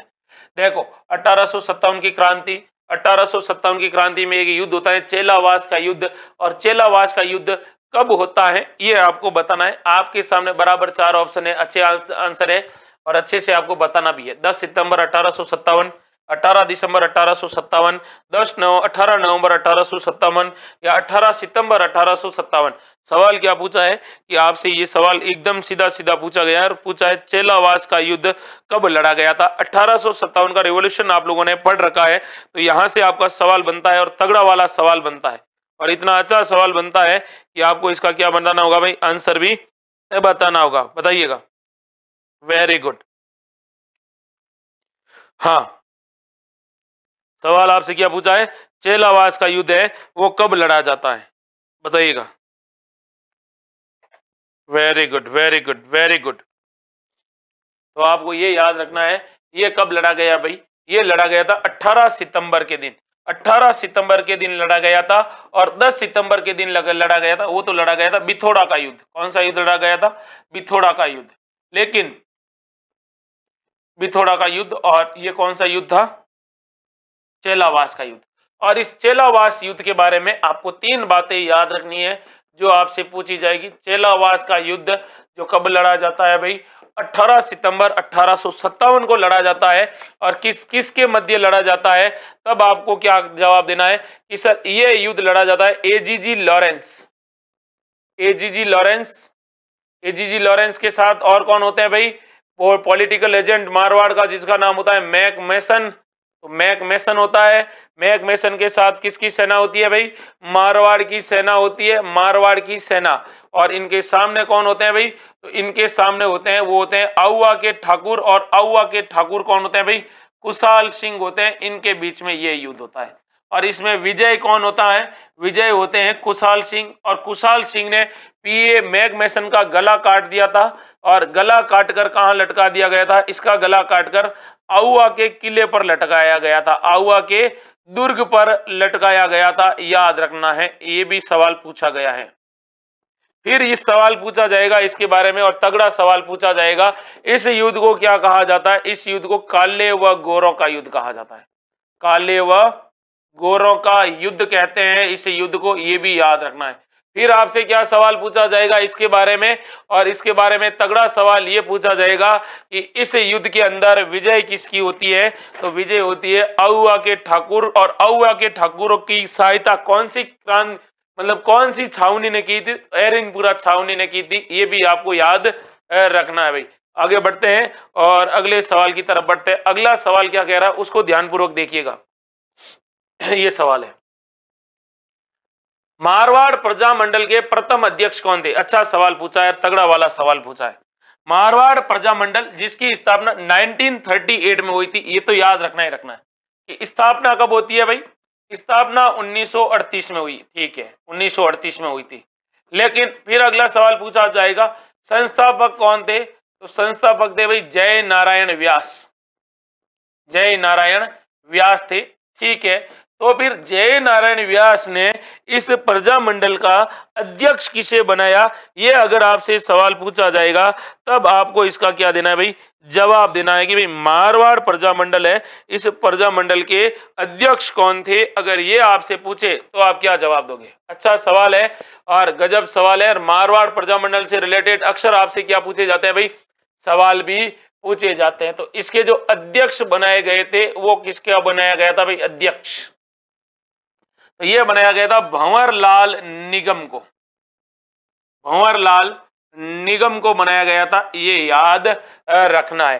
फिर आपसे सवाल ये पूछा जाएगा कि किस रियासत में कृष्णा दिवस मनाया गया था, तो मारवाड़ रियासत में ही कृष्णा दिवस मनाया गया था, ये भी आपको क्या रखना है, याद रखना। एक सवाल आपसे ये भी पूछा जाएगा 1938 में मारवाड़ लोक परिषद के संस्थापक कौन थे, या लोक परिषद की स्थापना किसने की थी? तो मारवाड़ लोक परिषद की स्थापना किसने की? तब आप क्या कहोगे सर, ये करने वाले थे रणछोड़ दास गट्टानी। कौन से टानी? रणछोड़ दास गट्टानी। ये भी आपको क्या रखना है, याद रखना है। फिर आपसे पूछा जाएगा कि चंडावल कांड कब हुआ था? कौन सा? चंडावल की घटना कब हुई, चंडावल हत्याकांड कब हुआ, या चंडावल कांड के बारे में अगर आपसे पूछे तो आप क्या जवाब दोगे? 28 मार्च 1942 को मारवाड़ रियासत के अंदर हुआ था। और ये कहां पर हुआ था? तो ये गांव पड़ता है सोजत, सोजत के पास में हुआ था। ये आपको क्या रखना है, याद रखना है। और सबसे बड़ी बात यह है कि मारवाड़ प्रजामंडल के एक नेताजी थे, एक व्यक्ति थे, जिनका क्या नाम था भाई? जिनका नाम था अपने कौन से? जिन्होंने 42 दिन तक भूख हड़ताल की थी, जिनकी मृत्यु हो गई थी, बाल मुकुंद बिस्सा। और बाल मुकुंद बिस्सा की क्या होती है? मृत्यु होती है भूख हड़ताल के कारण। और राजस्थान के अंदर जब इनकी मृत्यु होती है तो इनके अंतिम संस्कार में 1 लाख से ज्यादा लोग आते हैं उस समय में, याद रखना है ना। आगे बढ़ते हैं, अगला सवाल देखते हैं। हाँ, राजस्थान के एकीकरण के समय संयुक्त राजस्थान की राजधानी किसे बनाया गया? तो एकीकरण हुआ था, और एकीकरण में आपसे कौन सा राजस्थान पूछा है? संयुक्त राजस्थान। और संयुक्त राजस्थान की राजधानी शाहपुरा, कोटा, उदयपुर और प्रतापगढ़। अच्छा सवाल पूछा है, संयुक्त राजस्थान की राजधानी बतानी है आपको, बता दीजिए भाई। नागौर के डीडवाना में इनका क्या होता है? जन्म होता है। बताइए भाई, राजस्थान के एकीकरण के समय और एकीकरण के समय आपसे क्या पूछा गया है? अच्छा सवाल पूछा है, तगड़ा सवाल पूछा गया है।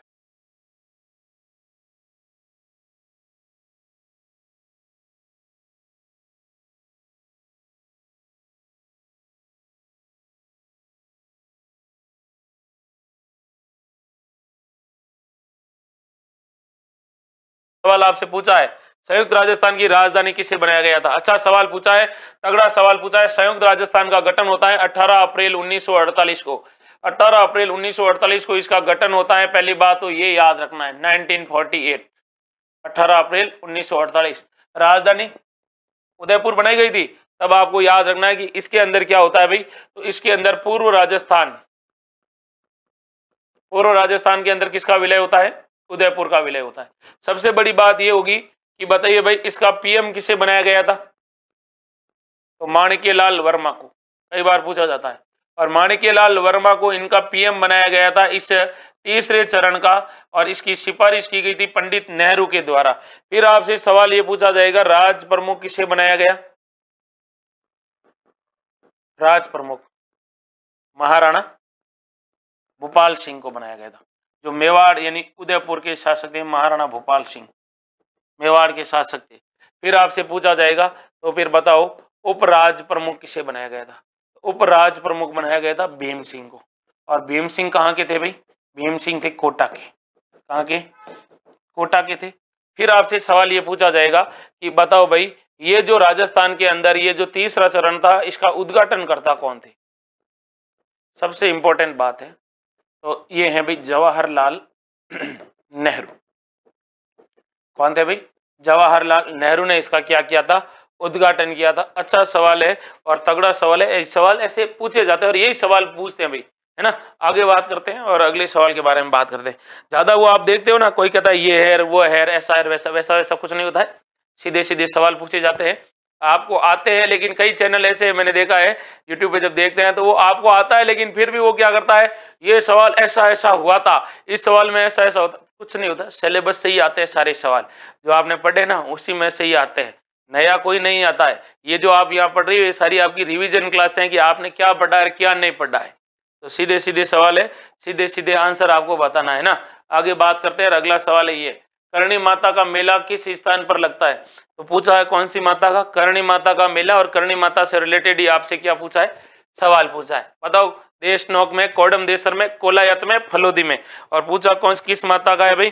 करणी माता के बारे में पूछा है। सवाल अच्छे बनते हैं देखो। और जब सवाल का जब लेवल पूछा जाता है ना, तब आपको याद रखना है कि यार पूछा क्या जा रहा है और इतना अच्छा सवाल पूछा जा रहा है। बताइए, करणी माता का मेला आपसे पूछा है, कहाँ लगता है? और आपको इसका क्या बताना है? आंसर बताना है। अच्छा सवाल, गजब का सवाल। बताइए, करणी माता का मेला कहां पर होता है भाई? सबको आता है? बहुत बढ़िया। कहां पर होता है? देशनोक में। देशनोक कहां पर? बीकानेर में। कब लगता है? तो याद रखना नवरात्रों में लगता है। कब लगता है? नवरात्रों में लगता है, याद रखना। नवरात्र के कब? साल में 2 बार। फिर आपसे पूछा जाएगा करणी माता के बारे में कि करणी माता का जन्म कहां पर हुआ था। तो इनका जन्म हुआ था भाई सुआप गांव में। सुआप गांव कहां पर है भाई? तो सुआप गांव तो अपने राजस्थान के जोधपुर जिले में है। ठीक है। फिर आपसे सवाल ये पूछा भी जाएगा और अच्छे से पूछा जाएगा कि जन्म इनका अगर सुआप गांव के अंदर हुआ तो आपसे ये भी पूछा जाएगा कि बताओ भाई इनके बचपन का क्या नाम था। तो बचपन का नाम अगर आपसे पूछे तो आप कह देना कि भाई रिद्धि बाई था, रिद्धि बाई। फिर आपसे सवाल पूछा जाएगा करणी माता थी, इनके उपनाम पूछे जाते हैं। इनके उपनाम या फिर इनको किनका अवतार माना जाता है, ये सवाल अच्छा है। अवतार, तो इनका अवतार माना जाता है आवड़ माता का, आवड़ माता का। फिर आपसे पूछा जाएगा उपनाम, तो इनको क्या कहा जाता है? मेहाई कहा जाता है, मेहाई। फिर क्या कहा जाता है इनको? तो इनको कहा जाता है डोकरी, क्योंकि कहते हैं कि लगभग 150 साल तक करणी माता जीवित रही थी। और इनको कहा जाता है काबा वाली देवी, काबा वाली देवी। काबा वाली देवी इसलिए कहा जाता है क्योंकि इनके मंदिर में सफेद चूहे पाए जाते हैं और सफेद चूहों को क्या कहा जाता है? काबा कहा जाता है। अब आपसे पूछा जाएगा ये आराध्य देवी किस वंश की है। तो आराध्य देवी है वो तो है भाई राठौड़ों की, चाहे बीकानेर के राठौड़ लो, चाहे मारवाड़ के राठौड़ लो, चाहे किशनगढ़ के बीकानेर और मार, स्पेशली बीकानेर और मारवाड़ वालों के। फिर आपसे सवाल पूछा जाएगा कुल देवी किसकी है। तो कुल देवी अपने राजस्थान के अंदर एक जाति है जिसका नाम है चारण। तो ये चारणों की क्या है भाई? कुल देवी। अगला सवाल आपसे सवाल पूछा जाएगा, बताओ भाई इनके पति का क्या नाम था। तो इनके पति का नाम था देपाजी बिट्ठू, देपाजी बिट्ठू। इनका एक ग्वाला था और इनका एक ग्वाला था जो था दशरथ मेघवाल। और सवाल आपसे पूछा भी जाता है करणी माता के मंदिर में किसका देवरा बना हुआ है? दशरथ मेघवाल का। फिर आपसे सवाल पूछा जाएगा देवी का अन्य रूप, इन करणी माता का अन्य रूप क्या है? तो अन्य रूप है भाई सफेद चील। अच्छा सवाल पूछा जाता है, सफेद चील किस देवी का अन्य रूप माना जाता है? तो करणी माता का। फिर आपसे सवाल पूछा जाएगा करणी माता ने कौन सी दुर्ग की नींव रखी। तो आप कहते ना कि सर अपने राजस्थान में मेहरानगढ़ दुर्ग है ना, मेहरानगढ़ दुर्ग की इन्होंने क्या रखी थी? अपने हाथों से नींव रखी थी। फिर आपसे सवाल पूछा जाएगा कि बताओ भाई करणी माता के मंदिर में 2 कढ़ाई रखी गई है। क्या रखी गई है? कढ़ाई। और कढ़ाई का नाम क्या है? तो श्रावण और भादवा। और इनके मंदिर में विश्व का सबसे ऊंचा दीपक रखा गया है, विश्व का सबसे बड़ा, सबसे बड़ा चांदी का दीपक रखा गया है। चांदी का इसमें क्या रखा गया है? दीपक रखा गया है। फिर आपको यह भी याद रखना है करणी माता के बारे में कि बताओ भाई करणी माता मंदिर के बारे में ये सवाल अच्छा भी पूछा जाएगा और तगड़ा वाला सवाल पूछा जाएगा कि करणी माता का जो मंदिर है, इस मंदिर के पास में ही करणी माता का क्या बना हुआ है? पैनोरमा। तो सवाल पूछा जाएगा करणी माता का पैनोरमा कहां पर है? तो करणी माता का पैनोरमा भी कहां पर है भाई? देशनोक में। ये सारे कहीं ना कहीं सवाल अक्सर हर प्रतियोगी परीक्षाओं में इस प्रकार से क्या कर लिए जाते हैं भाई? पूछ लिए जाते हैं। आगे बढ़ते हैं और अगले सवाल के बारे में बात करते हैं। अगला सवाल क्या कह रहा है उसको ध्यानपूर्वक सुनिएगा। सवाल है ये वाला कि निम्न में से सुमेलित करना है भाई। सुमेलित क्या करना है आपको कि एक तरफ तो आपके सामने आभूषण दे रखे हैं और एक तरफ अंग दे रखे हैं। अब आपको इसका सही आंसर बताना है, अच्छे से बताना है ना। तो याद रखना है रखन। देखिए रखन एक आभूषण है जो कहां पर पहना जाता है। अगर फुल स्क्रीन में देखोगे तो फुल स्क्रीन में भी आपको ये दिख जाएगा। हाँ, तो देखिए एक तरफ तो आपके सामने दे रखा है रखन, कंडोर, कंडोर तिमड़िया और सांकली। अब इसका आंसर बताना है। अगर आप ऑप्शन मिलाओगे तो भी आपका हो जाएगा, एग्जैक्ट सही आंसर हो जाएगा। तो कौन बता रहा है भाई? दो बता रहा है भाई, 2 3 4 1 है। तो देखिए रखन, रखन हमेशा कहां पर पहना जाता है? दांत में। तो दांत में पहना जाता है रखन। ए में 2 किस में आ रहा है भाई? ए में 2 किस में आ रहा है भाई? रखन। फिर कंदोर, कंदोर है भाई कमर में। तिमड़िया कहां पर पहना जाता है भाई? गले में। और सांकली होती है मस्तक में। तो ए में क्या आ रहा है? सबसे पहले 2 किस में आ रहा है?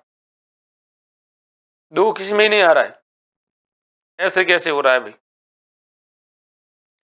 तो इसमें ये आपके राइट आंसर हो रहे हैं, ध्यान से सुनिएगा। ए में क्या आ रहा है? अ में 2 आ रहा है, अ में क्या आ रहा है? 2 आ रहा है। इसमें किसी में आ ही नहीं रहा है ना, मिस्टेक है।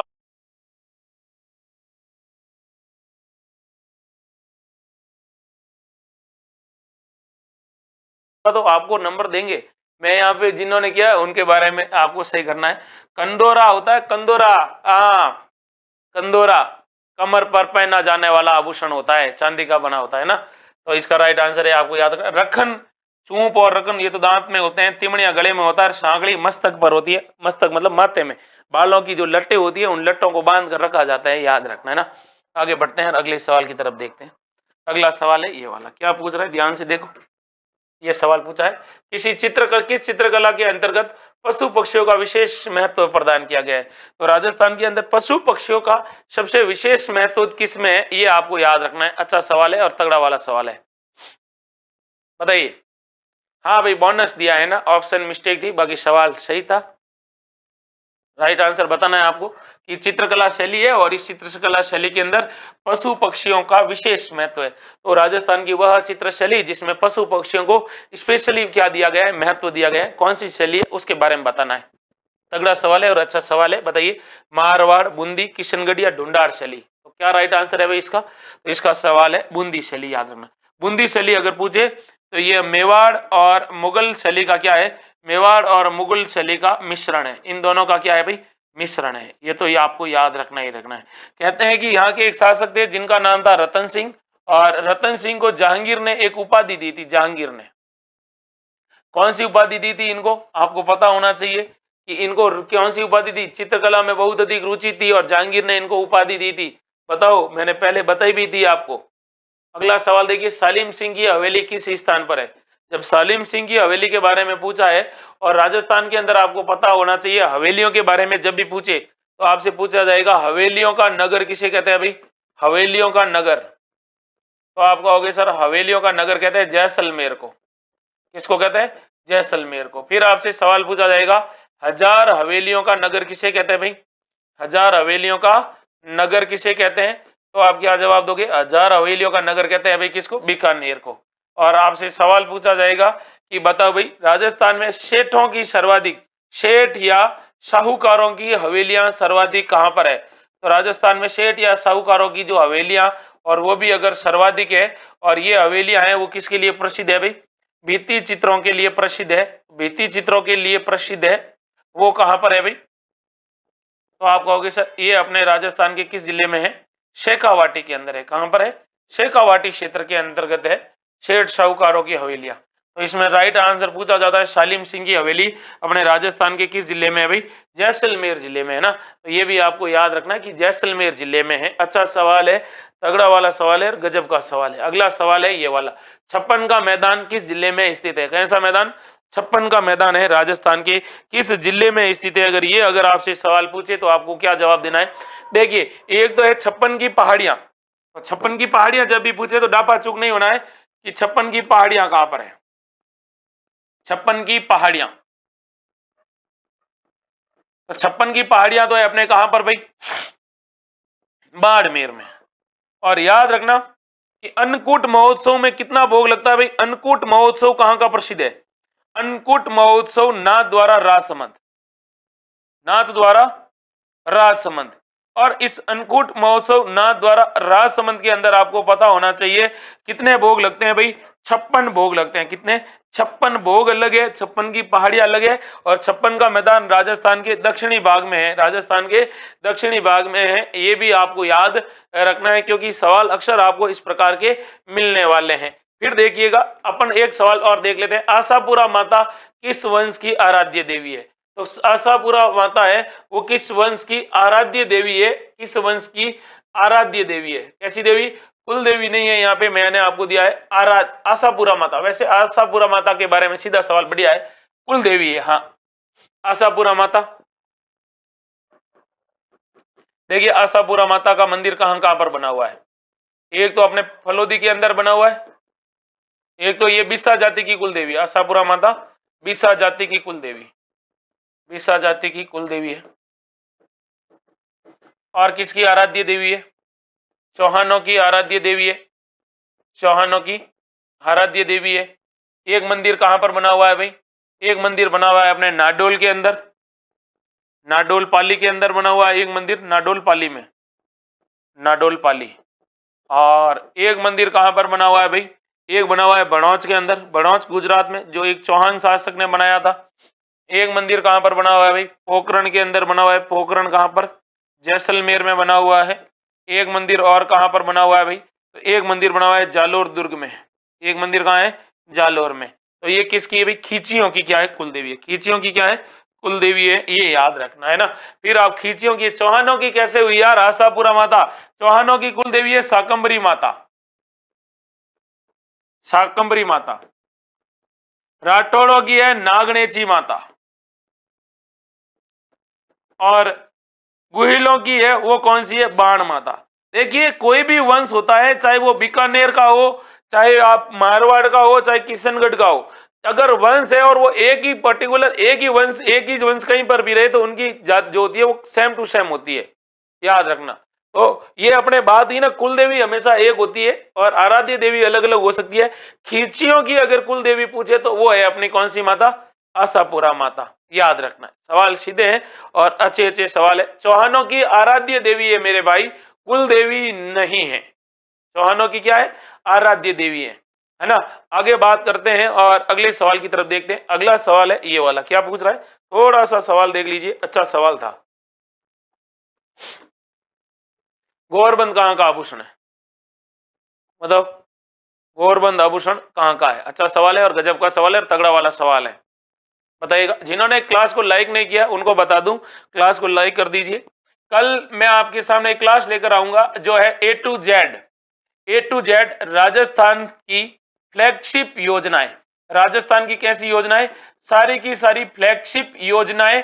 और मेरी जो कल वाली जो क्लास रहेगी वो आपकी राजस्थान करंट अफेयर से रिलेटेड क्या रहेगी? सवाल रहेगा। और कल का जो करंट रहेगा और कल हमारा जागरण रहेगा। क्या रहेगा भाई? जागरण रहेगा। क्योंकि इस जागरण में आपका क्या होने वाला है? करंट अफेयर का पूरा सुपड़ा साफ भी होने वाला है।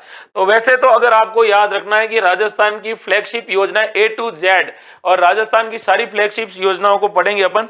और आपको मैं ये भी बता देता हूं कि अगर आप हमारे ऑनलाइन कोर्स के माध्यम से हमसे जुड़ना चाहते हैं, तो ऑनलाइन कोर्स के माध्यम से अगर जुड़ना चाहते हैं तो तक्षशिला एकेडमी जोधपुर का जो मोबाइल ऐप है वहां से आप डाउनलोड कर लीजिए ऐप। वहां पे आपको डेली का निःशुल्क करंट मिलेगा, डेली के निःशुल्क टेस्ट मिलते हैं। इसके अलावा आपको अच्छे से अच्छे और राजस्थान के विख्यात विशेषज्ञों से अध्ययन करने का भी मौका मिलेगा, है ना। ये भी आपको याद रखना है। हाँ बताइए भाई। तो ये देखिए, ये अपने ऊंट होता ना, ऊंट, ऊंट के गले का आभूषण होता है। और अगर पूछ ले गोरबंद गीत कहाँ का है, तो गोरबंद गीत है शेखावटी का। गायों ने चरावती न गोरबंद गूतियो, है ना, गोरबंद नखरालो, लड़ली लुमा झुमाए।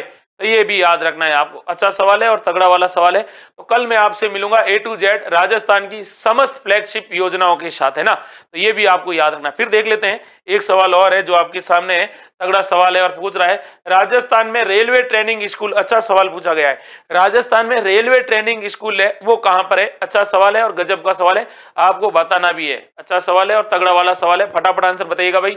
हाँ, और कल की क्लास आप लोगों को सबको अपने स्टेटस पे शेयर भी करनी है ना, शेयर करनी है। तगड़े तगड़े सवाल आएंगे और तगड़े तगड़े आंसर ही आएंगे। और योजनाओं को पढ़ेंगे तो ऐसा पढ़ेंगे कि दूसरी बार पढ़नी नहीं पड़े, है ना। सर टाइम बताओ। टाइम अपना वही होता है भाई, 8 PM। हाँ 8 बजे शुरू हो जाएगी और नोटिफिकेशन आपको मिल जाएगा कल सुबह या फिर आज शाम तक आपको मिल जाएगा। A to Z राजस्थान की फ्लैगशिप योजना है। तो इसका आंसर बताइएगा आप, अभी आपको बताना है। जब भी आपसे पूछे राजस्थान में रेलवे ट्रेनिंग स्कूल है वो कहां पर है? उदयपुर जिले में। कहां पर है? उदयपुर जिले में है, ये याद रखना है। रेलवे ट्रेनिंग स्कूल उदयपुर जिले में। ठीक, अगला सवाल और लास्ट सवाल है, रॉक फॉस्फेट की खान राजस्थान में कहां पर स्थित है? ये आपसे पूछा है। तो एक खनिज है जिसका नाम है रॉक फॉस्फेट, और रॉक फॉस्फेट की आपसे क्या पूछिए? खान पूछिए। फटाफट बता दो और फटाफट इसकी वीडियो को लाइक भी कर दीजिए और इसके आंसर को भी बता दीजिए। राजस्थान के अंदर जब खनिज पढ़ते हैं ना मेरे भाई, तो खनिजों के बारे में आपसे पूछा जाता है कि राजस्थान के अंदर रॉक फॉस्फेट की खान कहां पर है। अच्छे अच्छे सवाल पूछे जाते हैं। राजस्थान के अंदर प्रमुख खनिज संसाधन तो आप लोगों ने पढ़ लिए, तो बताओ रॉक फॉस्फेट की खान कहां पर है? कितना अच्छा सवाल पूछा है, वेरी गुड वेरी गुड। नहीं पता है? अरे पता है, थोड़ा सा दिमाग पर जोर लगाओगे तो आपको पता चल जाएगा कि रॉक फॉस्फेट की खान कहां पर है। राजस्थान में कौन सी खान? रॉक फॉस्फेट की खान। दरीबा पूछा है, अगुचा पूछा है, नाथरा की पाल पूछा है या फिर झामर कोटड़ा पूछा है। यहां पर देखिए खाली बात रॉक फॉस्फेट की खान की नहीं है, रॉक फॉस्फेट की खान से रिलेटेड कितने सवाल बनते हैं वो वाली बात मैंने, और उनसे रिलेटेड कहां पर आप डापाचूक अर्थात कंफ्यूज होते हो, कहां पे दिक्कत होती है, उसके बारे में भी मैं आपसे बात करूंगा। तो आपको बताना है कि इसका राइट आंसर क्या है कि राजस्थान में रॉक फॉस्फेट की खान। अच्छा सवाल पूछा है और तगड़ा वाला सवाल भी पूछा है, आपको इसका आंसर बताना है। तो देखिए जब भी बात होगी और रॉक फॉस्फेट की खान के बारे में आएगी तो देखिए अच्छा सवाल क्या पूछा जाएगा रॉक फॉस्फेट के बारे में। सवाल ये पूछा जाएगा रॉक फॉस्फेट कैसा खनिज है, यह उर्वरक खनिज है। कैसा खनिज है भाई, उर्वरक खनिज है। इसका मतलब इसका उपयोग कहां पर होता है भाई, तो इसका उपयोग है भाई अपने होता है क्या बनाने में, खाद बनाने में होता है। फिर आपको याद रखना है कि इसका उपयोग कहां पर किया जाता है, तो इसका उपयोग होता है भाई लवणीय भूमि होती है ना, उपयोग कहां पर होता है, तो इसका उपयोग होता है लवणीय भूमि में। लवणीय भूमि होती है, लवणीय भूमि जहां पर नमक की मात्रा ज्यादा होती है, तो उसके उपजाऊपन को बढ़ाने के लिए, लवणीय भूमि के उपजाऊपन को क्या करने के लिए, बढ़ाने में इसका क्या होता है भाई, उपयोग होता है बढ़ाने में। फिर आपसे क्या सवाल पूछा जाएगा इसी से रिलेटेड कि बताओ भाई हमारा राजस्थान है, इस राजस्थान के बारे में पूछा जाएगा कि उत्पादन में राजस्थान पहले नंबर पे है। तो उत्पादन में फर्स्ट कौन है, तो अपना राजस्थान, रंगीला राजस्थान, सुनहरा राजस्थान, अपनी कर्म भूमि, अपनी मातृभूमि। फिर आपसे पूछा जाएगा सर्वाधिक उत्पादन कहां पर होता है, तो सर्वाधिक होता है भाई उदयपुर में। कहां पर होता है, उदयपुर में होता है। फिर आपसे पूछा जाएगा कि बताओ भाई ये जो रॉक फॉस्फेट परिशोधन केंद्र जहां पर इसका क्या होता है भाई शोधन होता है, तो परिशोधन केंद्र कहां पर है, या परिशोधन केंद्र संयंत्र कहां पर है, यह सवाल तगड़ा सवाल है। तो इसके बारे में आपको याद रखना है सर ये तो जामर कोटड़ा के अंदर है, और जामर कोटड़ा कहां पर है, जामर कोटड़ा उदयपुर के अंदर है। यहाँ पर क्या होता है भाई इसका शुद्धिकरण होता है खनिज का। फिर आपसे पूछा जाएगा बताओ भाई ये जो खान है वो किसकी है भाई, ये परिशोधन केंद्र किसका है, RSMML का है, राजस्थान स्टेट माइंस और मिनरल्स लिमिटेड का है। अब आपसे सवाल पूछा गया है बताओ भाई खान कौन सी है, तो आपसे क्या कहा जाएगा, आप कहोगे सर सर्वश्रेष्ठ खदान का पुरस्कार मिला है जामर कोटड़ा को। किसको मिला है, जामर कोटड़ा में ही इसकी खदान है, 1999 में सर्वश्रेष्ठ खदान का क्या मिला है, पुरस्कार भी मिला है। ये भी आपको याद रखना है भाई। अच्छा सवाल, बेहतरीन सवाल और तगड़ा सवाल है। कल मैं आपके सामने A to Z Rajasthan current affair, Rajasthan की फ्लैगशिप योजनाएं लेकर आऊंगा। तब तक आपको हमारे साथ जुड़े रहना है। बाकी अगर आपको हमारे यहाँ पर किसी भी बैच में अगर आपको ऑनलाइन एडमिशन चाहिए, चाहे आप सब इंस्पेक्टर की तैयारी करो, चाहे आप LDC की तैयारी करो, चाहे आप हमारे राजस्थान की सभी प्रतियोगी परीक्षाओं की अगर एक साथ तैयारी करना चाहते हैं और लंबे बैच में अगर ज्वाइन करना चाहते हैं, तो हमारे यहाँ पर एक बैच है जो है फाउंडेशन बैच। फाउंडेशन बैच में अगर आपको कुछ नहीं आ रहा है तो हमारे लिए सबसे बेस्ट है, क्योंकि अगर आपको कुछ नहीं आ रहा है इसका मतलब हम आपके अंदर वो धार पैदा करेंगे कि जहां पर आप घाव डालोगे वहां पे आप टुकड़े टुकड़े करके निकलोगे। तो ये भी आपको याद रखना है। पेपर किस तरह का करें, तो कल हमारे यहाँ पर कल पेपर एक्सपर्ट सुरेंद्र सर आएंगे। पेपर का एनालिसिस कैसे करना है, पेपर को कैसे अटेंड करना है, परीक्षाओं में किन किन बातों का ध्यान देना है, तो वो आपको आएंगे बताएंगे। क्योंकि अब तक अपने उन्होंने कैरियर में 29 राजस्थान की सरकारी परीक्षाओं को पास किया है, तो उनको एक एक परीक्षाओं के बारे में बेहतरीन नॉलेज है और बेहतरीन ज्ञान देने वाले हैं। कल सुरेंद्र सर आएंगे, तब आपको इनके बारे में सारी जानकारी देंगे कि पेपर कैसे भरने हैं, गोले कैसे भरने हैं, कैसा पेन ले जाना है, किस प्रकार से कैसे सवाल अटेंड करने हैं, क्या दिमाग में चलता है जब पेपर देते हैं, तो किस प्रकार से डिप्रेशन से दूर रहना है, खुद को किस तरह से मोटिवेट करना है, तो ये सारी चीजें वो बताएंगे आपको, है ना। मैं आपको कल फिर मिलूंगा नए जोश, नए जुनून और नए प्रश्नों के साथ। तब तक के लिए आप सबको जय हिंद, जय भारत। और इस वीडियो को अपने दोस्तों के साथ ज्यादा से ज्यादा शेयर करिएगा, और कल वाला जो आपको लिंक मिलेगा उनको भी शेयर करिएगा, है ना भाई। ओके, जय हिंद।